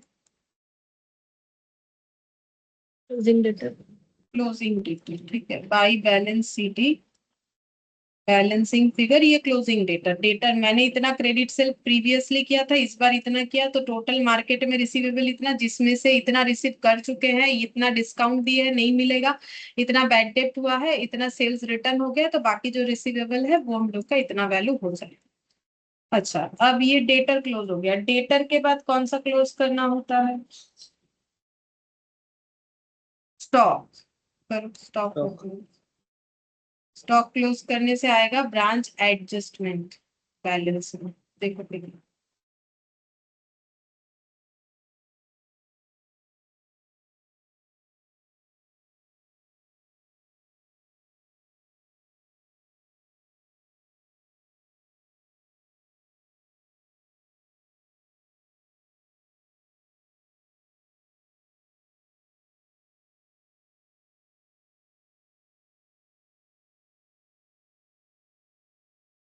And 24,000. Balance, And it is और ये 692. 692। तो इसको हम लोग क्या लिखेंगे? इसको हम लोग प्रॉफिट नहीं लिख सकते क्योंकि इसमें एडजस्ट करना बाकी है। इसको क्या लिखना पड़ता है इसीलिए ट्रू प्रॉफिट पता करने के लिए, क्योंकि ये इनवॉइस वाला क्वेश्चन है। To branch adjustment balancing figure, ठीक है। और ये क्यों आता है, लास्ट क्लास भी समझाया था, ये तब आता है कि ये देखो ये कंसेप्ट है, excess of selling price over invoice price होने पे आता है। मतलब देखो हम लास्ट क्लास भी समझाए थे, अभी भी समझाने का कोशिश कर रहे हैं। देखो एक चीज समझो, ये ओपनिंग स्टॉक मेरा किस प्राइस पे है, ओपनिंग स्टॉक मेरा इनवॉइस प्राइस पे, क्योंकि हेड ऑफिस ब्रांच को सब इनवॉइस प्राइस पे ही भेजता है। और इस बार जो गुड्स भेजा है ये दोनों मिलाओगे तो उसका इनवॉइस प्राइस आएगा, ठीक है। अच्छा, ये डेटर ने रिटर्न किया है, ये भी इनवॉइस प्राइस पे है, ठीक है। अच्छा अब देखो ये हम लोग का टोटल जो है रिटर्न है, ये कौन सा रिटर्न है, ये रिटर्न ये वाला है कि ब्रांच ने हेड ऑफिस को स्टॉक रिटर्न किया, ये भी दोनों मिलाओगे तो इनवॉइस प्राइस पे है, ठीक है। और क्लोजिंग स्टॉक भी मेरा इनवॉइस प्राइस पे है, और मैंने ये बेचा है, ठीक है। तो ये opening stock plus goods receipt ये अगर मिलाते हैं तो total stock available for sale invoice price पे, और इधर टोटल रिटर्न, ठीक है। तो अवेलेबल से रिटर्न लेस कर देंगे तो नेट अवेलेबल हो जाएगा बेचने के लिए, ठीक है। और उसमें से इतना ही पड़ा हुआ है तो बाकी हम लोगों ने बेच दिया है, तो कितने का स्टॉक बेचा है, इतने का। तो यहाँ पर बैलेंस तो तभी दिखेगा ना अगर ये सेल मेरा इनवॉइस प्राइस से ज्यादा पे हुआ है, नहीं तो बैलेंस कैसे आएगा। बात समझ में आया, नहीं समझ में आया। हम ये बोल रहे हैं कि अगर मेरा 60,000 का ओपनिंग स्टॉक है, ठीक है, जिस भी प्राइस में हो, मैंने ये गुड्स लिया है 4,80,000 प्लस 1,20,000, कितने का स्टॉक हुआ फिर मेरा, ये बताओ। 6 लाख। 6 lakh. ठीक है, 6 लाख का स्टॉक हुआ, उसमें से मैंने जिससे स्टॉक लिया था हेड ऑफिस से उसको रिटर्न कर दिया है, कितने का स्टॉक, ये कितना होता है, 12,000. तो माइनस करने से कितना आएगा, अब मेरे पास कितना स्टॉक है,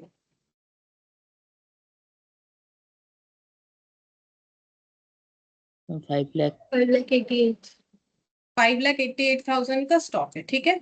अच्छा अब 5,88,000 का स्टॉक है, उसमें से अब मैंने जो स्टॉक बेचा था उसमें से कस्टमर ने और 8,000 का स्टॉक रिटर्न कर दिया है, तो मेरे पास 8,000 का स्टॉक और आ गया होगा, क्योंकि मुझे ब्रांच को जो रिटर्न आया ब्रांच ने वो हेड ऑफिस को रिटर्न कर दिया होगा, तो ब्रांच स्टॉक में ही तो दिखा रहे कि स्टॉक स्टॉक इन हुआ। देखो ना, जिधर ओपनिंग स्टॉक है जिधर गुड्स, ये तो सब स्टॉक इन है ना, इतने का स्टॉक है, इतने का स्टॉक है। तो अगर कस्टमर ने रिटर्न किया तो 8,000 का स्टॉक और आ जाएगा, ठीक है।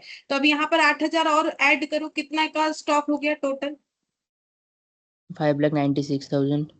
5,96,000 का स्टॉक हो गया, लेकिन मेरे पास कितने का स्टॉक पड़ा हुआ है, 1,20,000।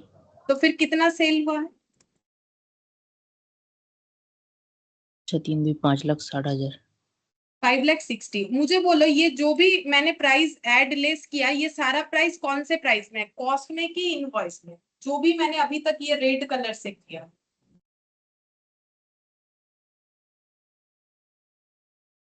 Invoice price. सब इनवॉइस प्राइस है, क्योंकि हेड ऑफिस ने जो स्टॉक भेजा है ब्रांच को वो इनवॉइस लगा के ही भेजा है, तो ये इनवॉइस प्राइस था, ये भी दोनों मिला के इनवॉइस है, ये भी इनवॉइस है, ठीक है, ये भी इनवॉइस है, ऐसे करके है ना इनवॉइस प्राइस। तो इनवॉइस प्राइस पे है हम लोग का ये सारा, ठीक है। तो अब इससे माइनस कर दो ये जो बेचे हो, ठीक है, ये कितने का बेचे हो, 5,60,000। 5,60,000 ही हम लोग बेचे हैं। तो ये देख रहा है इनवॉइस प्राइस जो है हम लोग का 5,60,000 का स्टॉक हमारे पास रहना चाहिए, तो हम लोगों ने स्टॉक कितने का बेचा है, 5,60,000 ही आ गया, कैसे, थोड़ा सा तो ज्यादा आना चाहिए, तो मैच हो गया, मैच होने से तो एडजस्टमेंट में कुछ नहीं आएगा, फिर टोटल कुछ गलत हुआ है क्या, और एक बार करके देखते हैं। 6 लाख कैसे निकाला तुम लोगों ने, 8 2 10 हाँ, 6,60,000, 6,60,000 नहीं किया है क्या, 6,60,000 नहीं किया है शायद, 6,60,000 -12 होगा ना, ये 60 को भी तो लेना पड़ेगा, 6,60,000 -12 कर,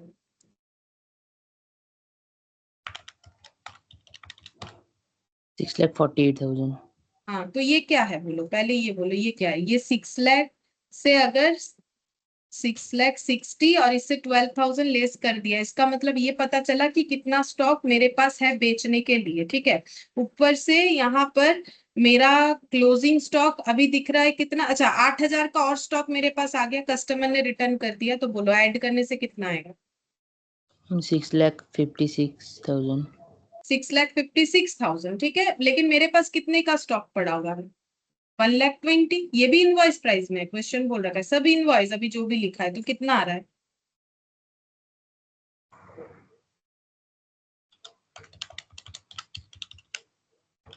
मैम 5,36,000।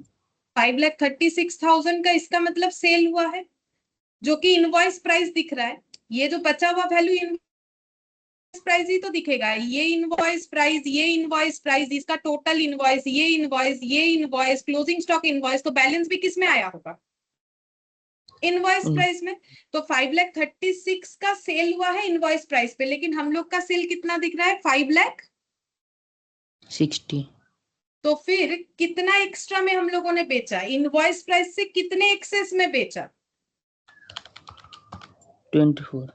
इसीलिए लिखा है excess of selling price over invoice price, अगर होगा तो ही यहाँ पर बैलेंस आएगा। अगर इनवॉइस प्राइस पे ही बेच देते तो फिर बैलेंस नहीं आता। मतलब 5,36,000 का चीज अगर 5,36,000 में ही बेच देते, अगर हेड ऑफिस ऐसा भी इंस्ट्रक्शन दे सकता है कभी कभार, ठीक है, ये बात को 2-3 बार इसीलिए बोल रहे हैं कि तुम इनवॉइस प्राइस पे ही बेच देना, तो इन्होंने उससे ज्यादा पे बेचा है, इनवॉइस प्राइस से ज्यादा पे बेचा है, तभी 24,000 प्रॉफिट दिख रहा है। अगर इनवॉइस प्राइस पे ही बेच देता तो कितने में बेचता? 5,36,000।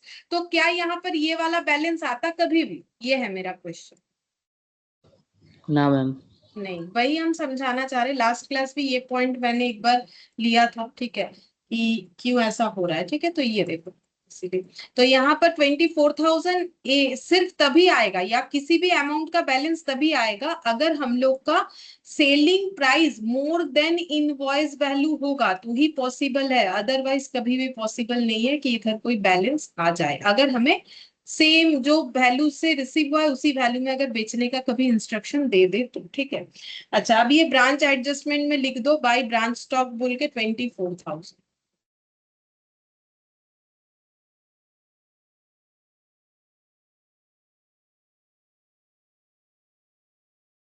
अच्छा, ब्रांच स्टॉक के बाद क्या क्लोज होता है? Branch cash.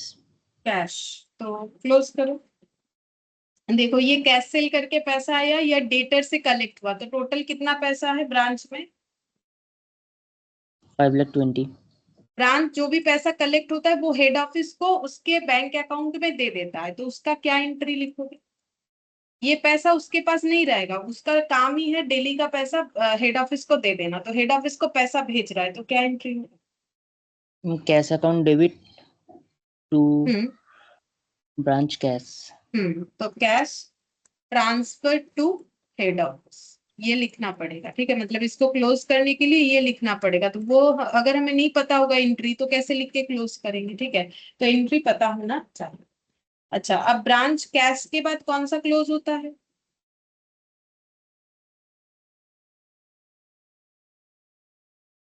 Branch adjustment. Expense या एडजस्टमेंट, कौन सा क्लोज होता है? मैं देखो ना एडजस्टमेंट। लास्ट, एडजस्टमेंट, तो एडजस्टमेंट एडजस्टमेंट। क्लोज करो।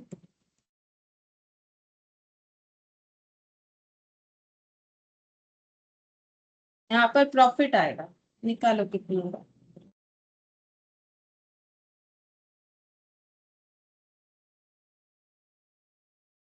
26 और 1,20,000, मतलब 1,40,000, 56 होना चाहिए, 56। 56।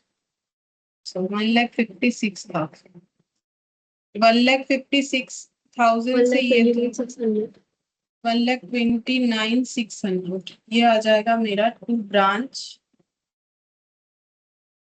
पीएल प्रॉफिट, ठीक है। तो ब्रांच पीएल में इसे ट्रांसफर करो बाय ब्रांच स्टॉक एडजस्टमेंट बोल के, बाय ब्रांच स्टॉक एडजस्टमेंट, यही मेरा ग्रॉस प्रॉफिट है जो कि पीएल में ब्रॉट डाउन होगा। 1,29,600। इस केस में यहाँ से ग्रॉस प्रॉफिट आएगा। जब हम लोग का ये जीपी लिख सकते हो, ठीक है। और जो जब हम लोग का इनवॉइस वाला क्वेश्चन नहीं होगा तो यही पर हम लोग का ग्रॉस प्रॉफिट आ जाएगा, तब हम लोग का अलग से निकालने का जरूरत नहीं होगा, क्योंकि ट्रू प्रॉफिट एक ही बार में दिखेगा।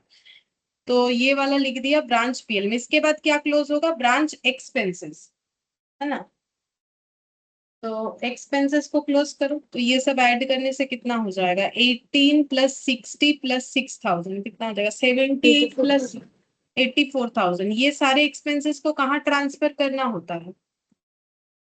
Branch expenses PL. Branch PL में। तो बाय ब्रांच पीएल 84,000। और ये पीएल कहाँ चला जाएगा? यहाँ पर ये पीएल में चला जाएगा। ब्रांच एक्सपेंस, ये बीच में हाइफन नहीं होगा, ये ब्रांच एक्सपेंस पूरे अकाउंट का नाम है। 84,000। अच्छा, इसके बाद क्या क्लोज होता है?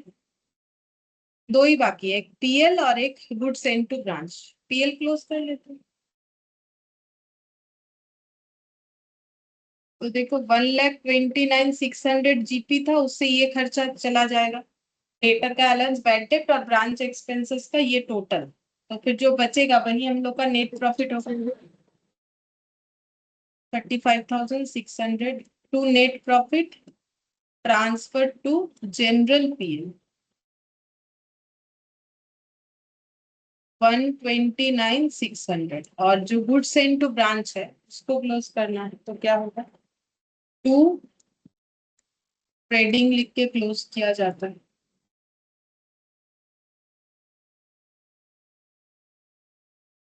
इसका मतलब है 4,80,000 का कॉस्ट वाला, मतलब जो स्टॉक का कॉस्ट 4,80,000 है वो भेजा गया था, जिसमें से 9,600 कॉस्ट का स्टॉक वापस आ गया, ठीक है। तो फिर जो भेजा गया वो कितना है, उसकी वजह से ब्रांच का सॉरी हेड ऑफिस का जो ट्रेडिंग अकाउंट है वो क्रेडिट होगा, क्योंकि स्टॉक चला गया उतने का।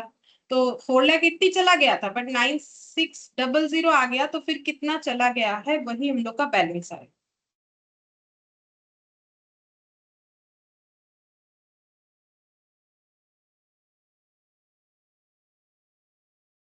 ये आ रहा है शायद 4,70,000। 400। बोलो, समझ में आया?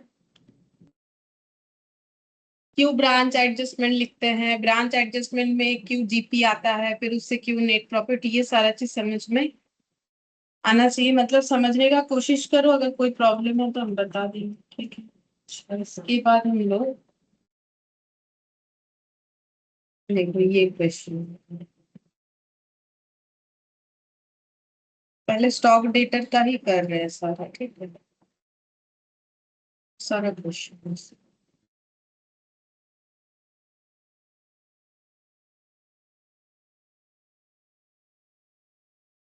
ये वाला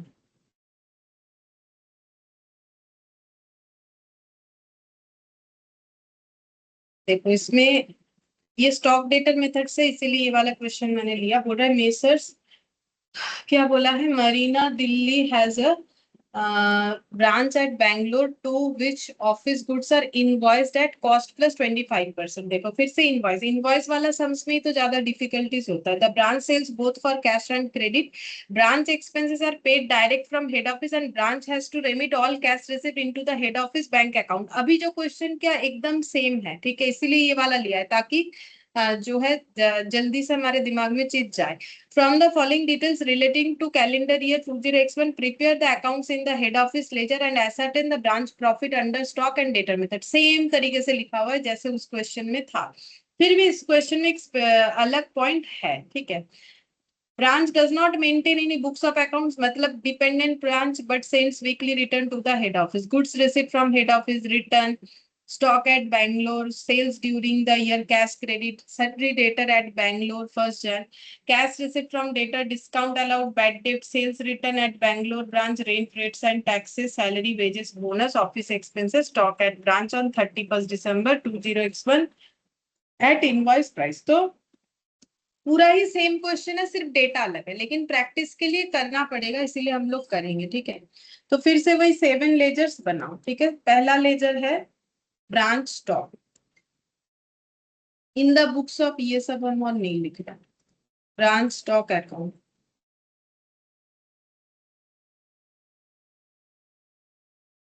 branch adjustment account,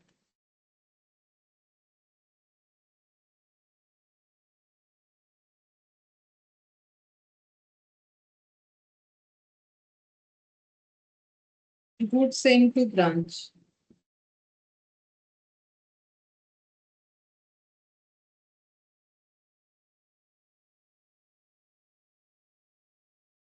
branch debtor, branch B L, branch expense,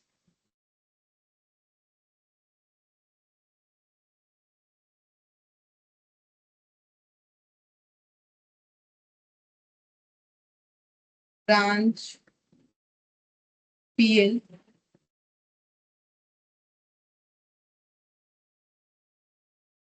branch expense, और एक ब्रांच कैश रह गया शायद, देखते हैं। 2 3 4 5 6 7।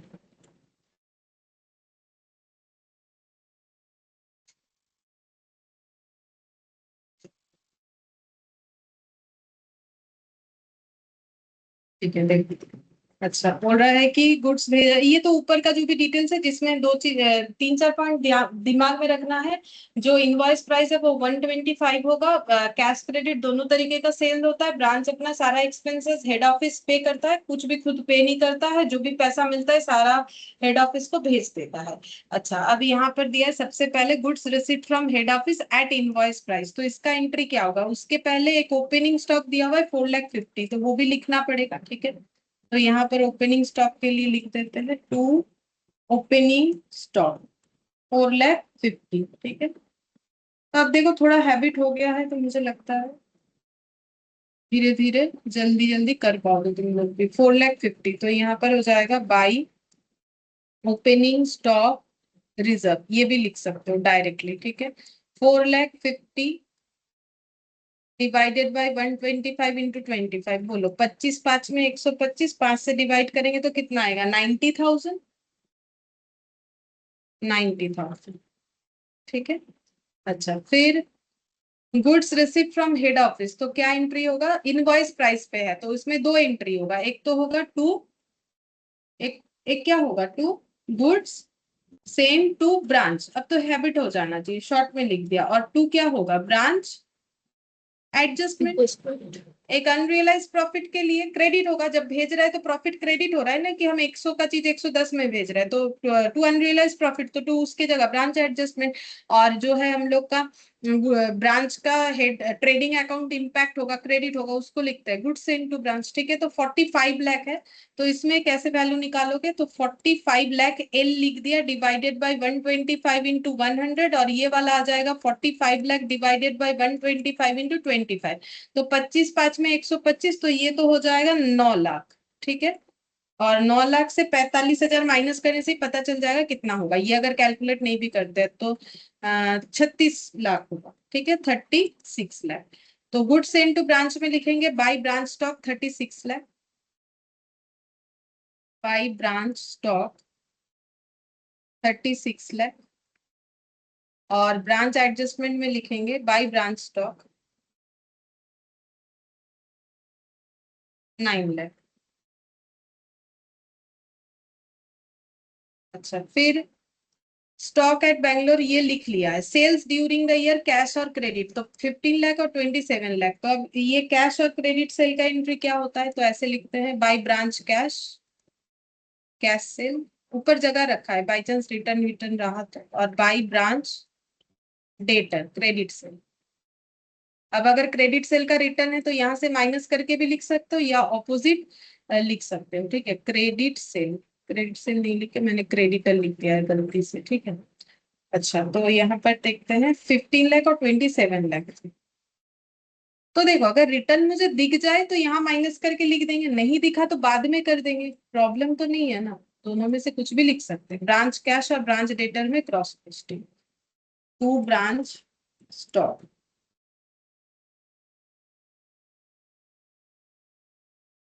Credit sale,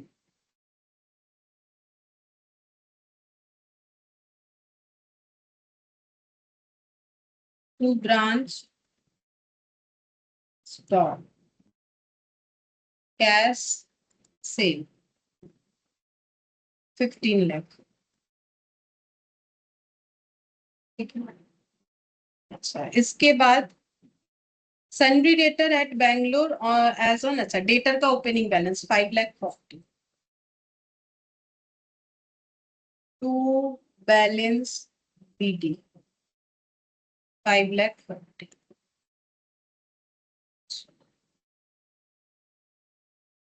cash receipt from debtor 24 lakh, तो बाई ब्रांच कैश,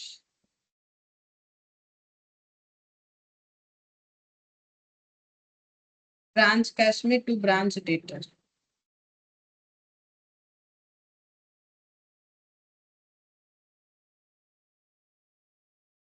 $24 लाख।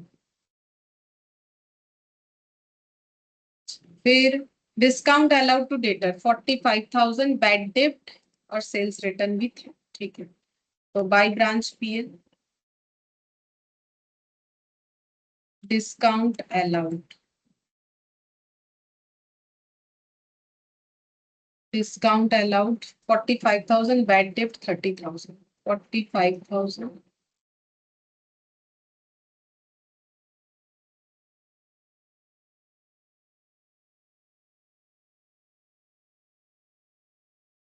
30,000, तो ब्रांच पीएल में लिखेंगे टू ब्रांच डेटर,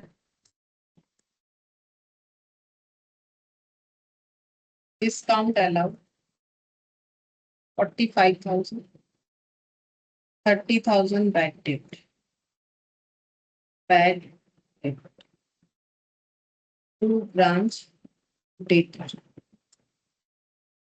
अच्छा फिर इसके बाद था सेल्स रिटर्न 60,000, तो सेल्स रिटर्न होगा तो स्टॉक में इंपैक्ट आएगा, ट्रेडिंग अकाउंट, तो ट्रेडिंग की जगह ब्रांच स्टॉक, क्योंकि ब्रांच में रिटर्न हुआ है तो ब्रांच का स्टॉक इंपैक्ट होगा, तो ब्रांच स्टॉक रिटर्न है 60,000 रिटर्न।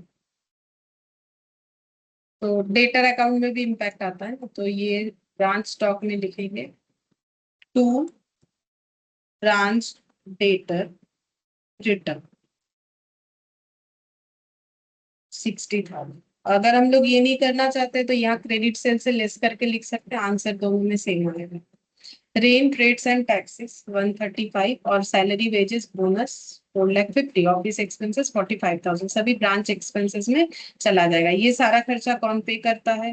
हेड ऑफिस पे करता है, तो ब्रांच एक्सपेंसेस टू कैश बोल के आएगा। Rent rates and taxes to cash, ये सब मैंने शॉर्ट में लिख दिया, ठीक है। Salary and wages to cash office expenses, same data है ना इसीलिए। इसके पहले वाले क्वेश्चन में भी था 135, 4,50,000, 45, 135, 4,50,000 और 45,000। अच्छा ब्रांच एक्सपेंसेस हो गया, ऑफिस, हाँ सब लिख लिया। अब closing stock 9 lakh by closing stock,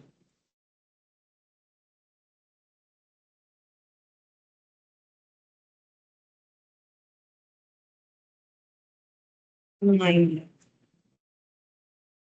अच्छा अब इसका प्रॉफिट एलिमिनेट करेंगे, टू क्लोजिंग स्टॉक रिजर्व कैसे होगा? 9 लाख डिवाइडेड बाय 125 इंटू 25, तो ये 5 से डिवाइड करना पड़ेगा। 25, 5, 125, 5 से डिवाइड करेंगे तो कितना हो जाएगा? 180, 1,80,000। अच्छा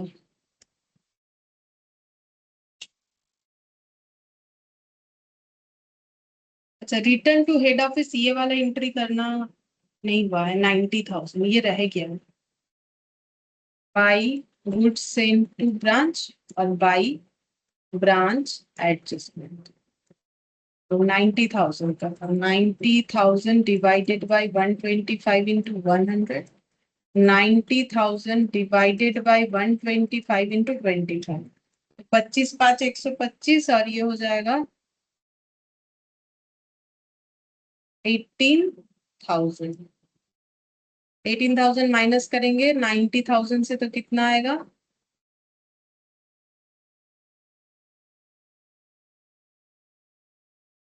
72। 72,000। अच्छा, इसका क्रॉस पोस्टिंग होगा ब्रांच एडजस्टमेंट में।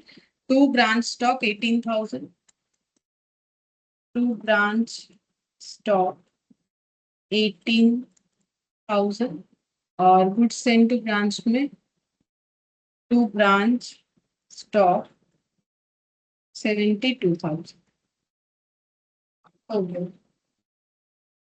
अब एक एक करके क्लोज। सबसे पहले क्या क्लोज होता है? ब्रांच डेटर, फिर ब्रांच स्टॉक। तो क्लोज करेंगे 540 और 2,70,000, 5 और 2 7 लाख, 7 लाख और 4 और 7 7 8 9 10 11, मतलब 8,10,000।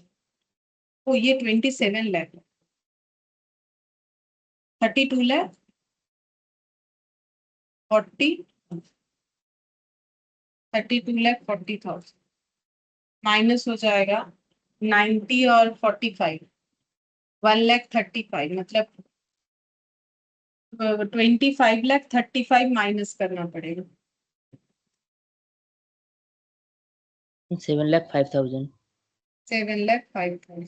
ठीक है, अब ब्रांच स्टॉक जहां पर निकल के आएगा ब्रांच एडजस्टमेंट।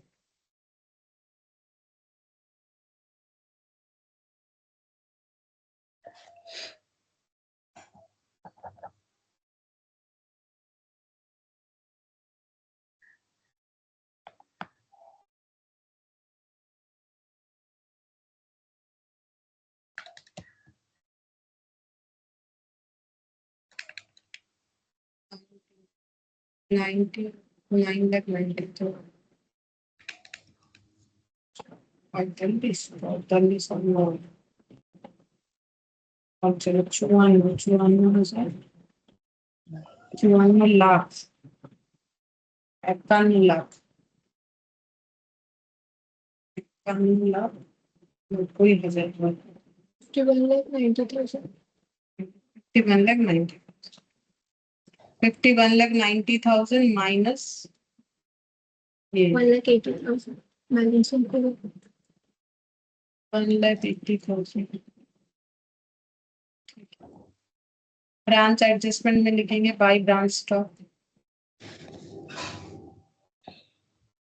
1,80,000। अब क्या क्लोज होगा? ब्रांच स्टॉक ही क्लोज होगा। करो।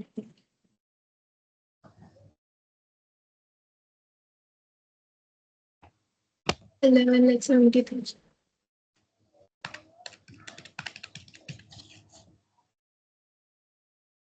9,72,000 टू ब्रांच पीएल। टोटल 10,80,000, 11,70,000।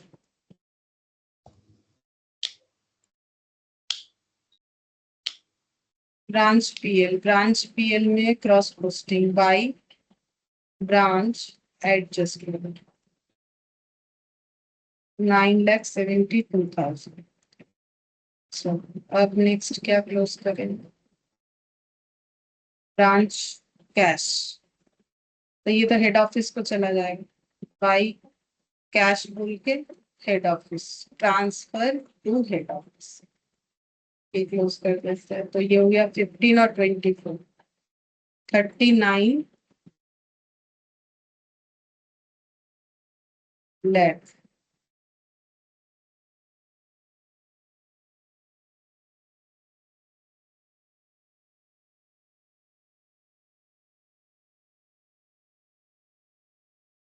अच्छा, ये हो जाएगा बाई ब्रांच पीएल।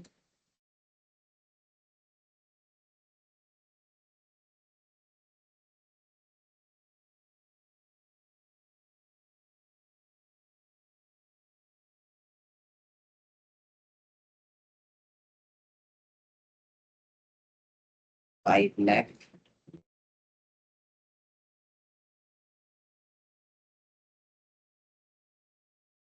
80 प्लस 50 तो 5 लाख 6 लाख 30 6 लाख 30,000 6 लाख 30,000 6 लाख 30,000 branch expense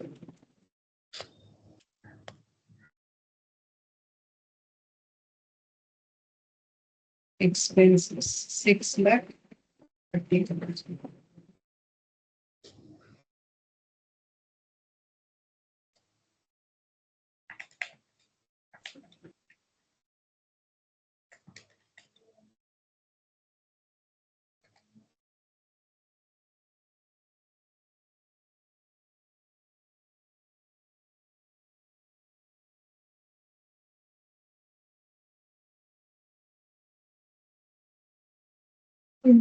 कितना है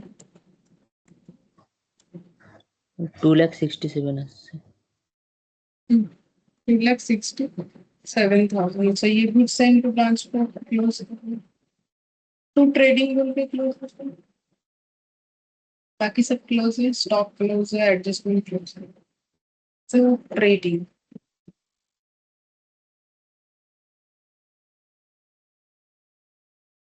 $36 lakh minus 72,000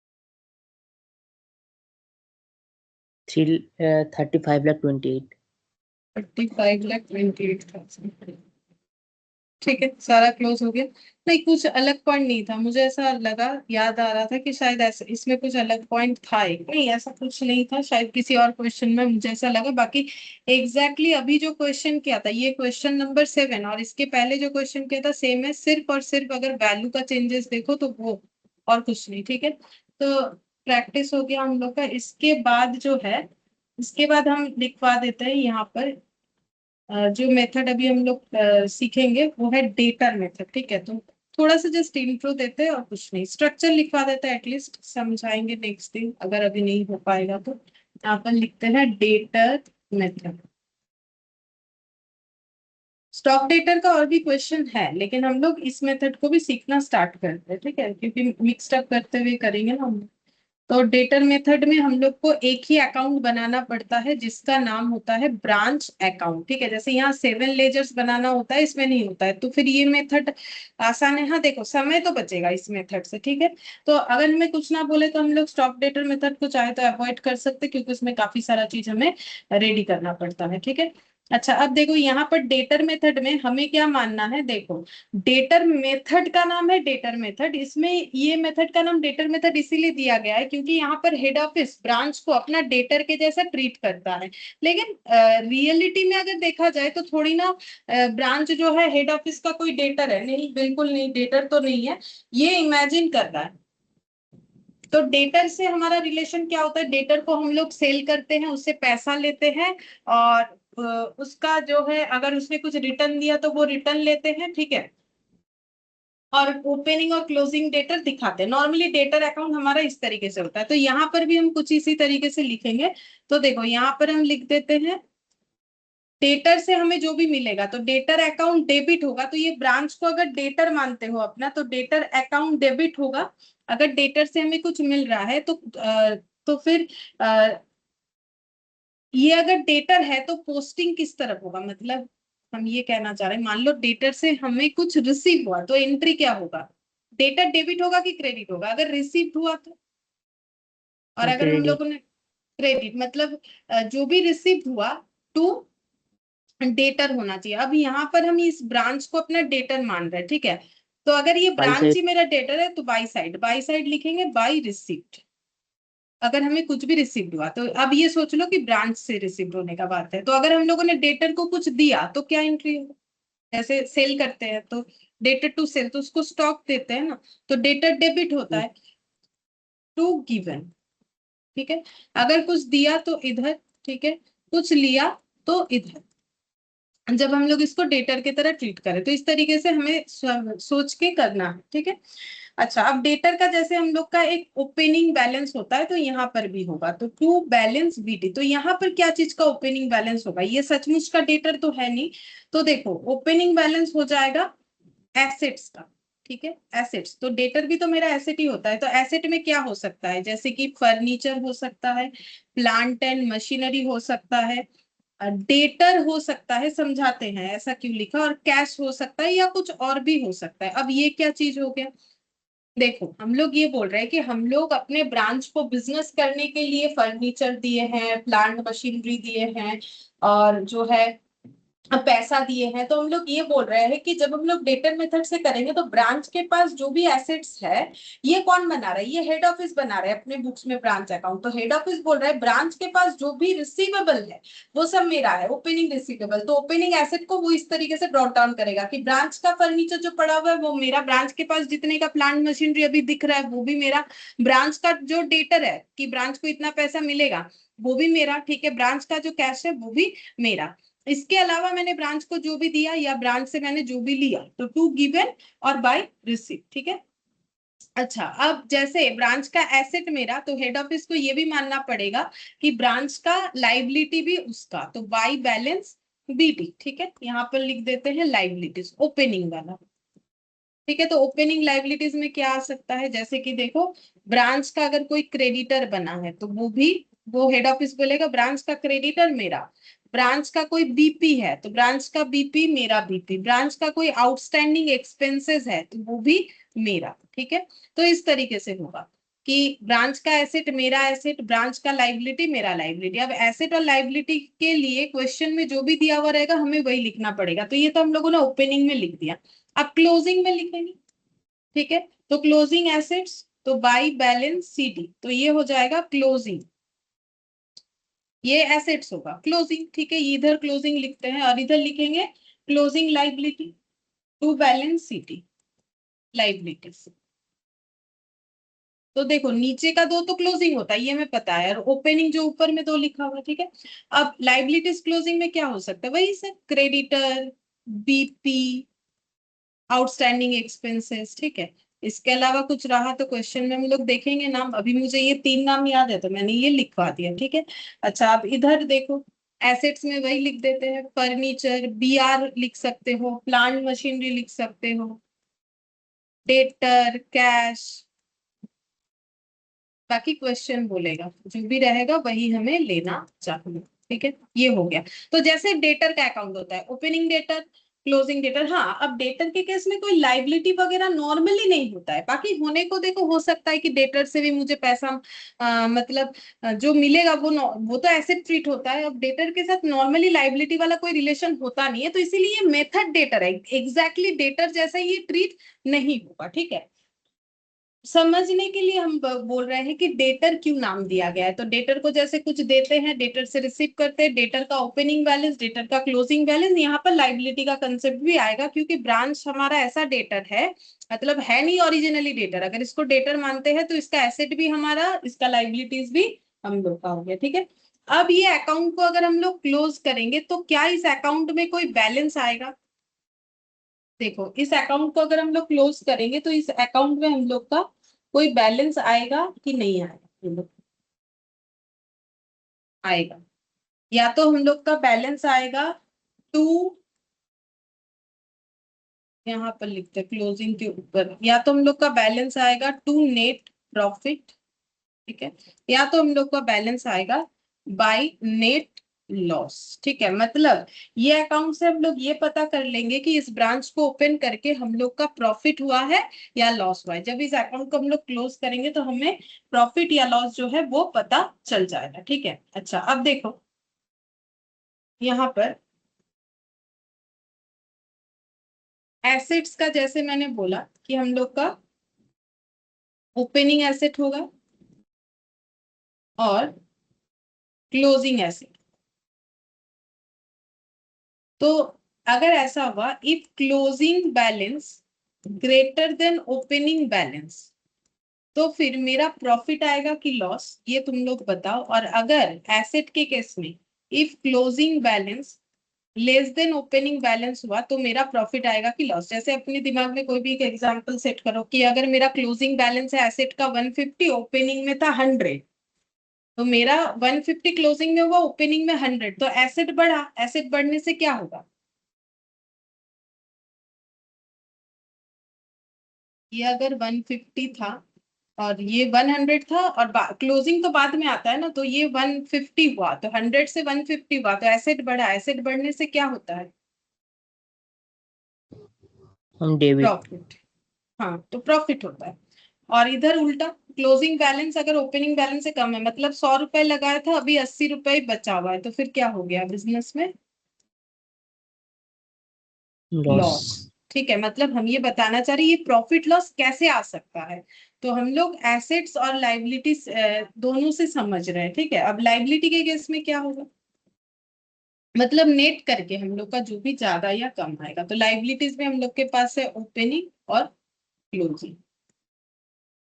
तो ओपनिंग इसमें लिखेंगे if closing balance greater than opening balance है, तो इस केस में क्या होगा, लाइबिलिटी के केस में। तो मेरा लाइबिलिटी पहले से बढ़ गया तो क्या होगा, इसका मतलब तो लाइबिलिटी पहले से बढ़ गया, ओपनिंग से क्लोजिंग ज्यादा हो गया, तो लाइबिलिटी बढ़ने से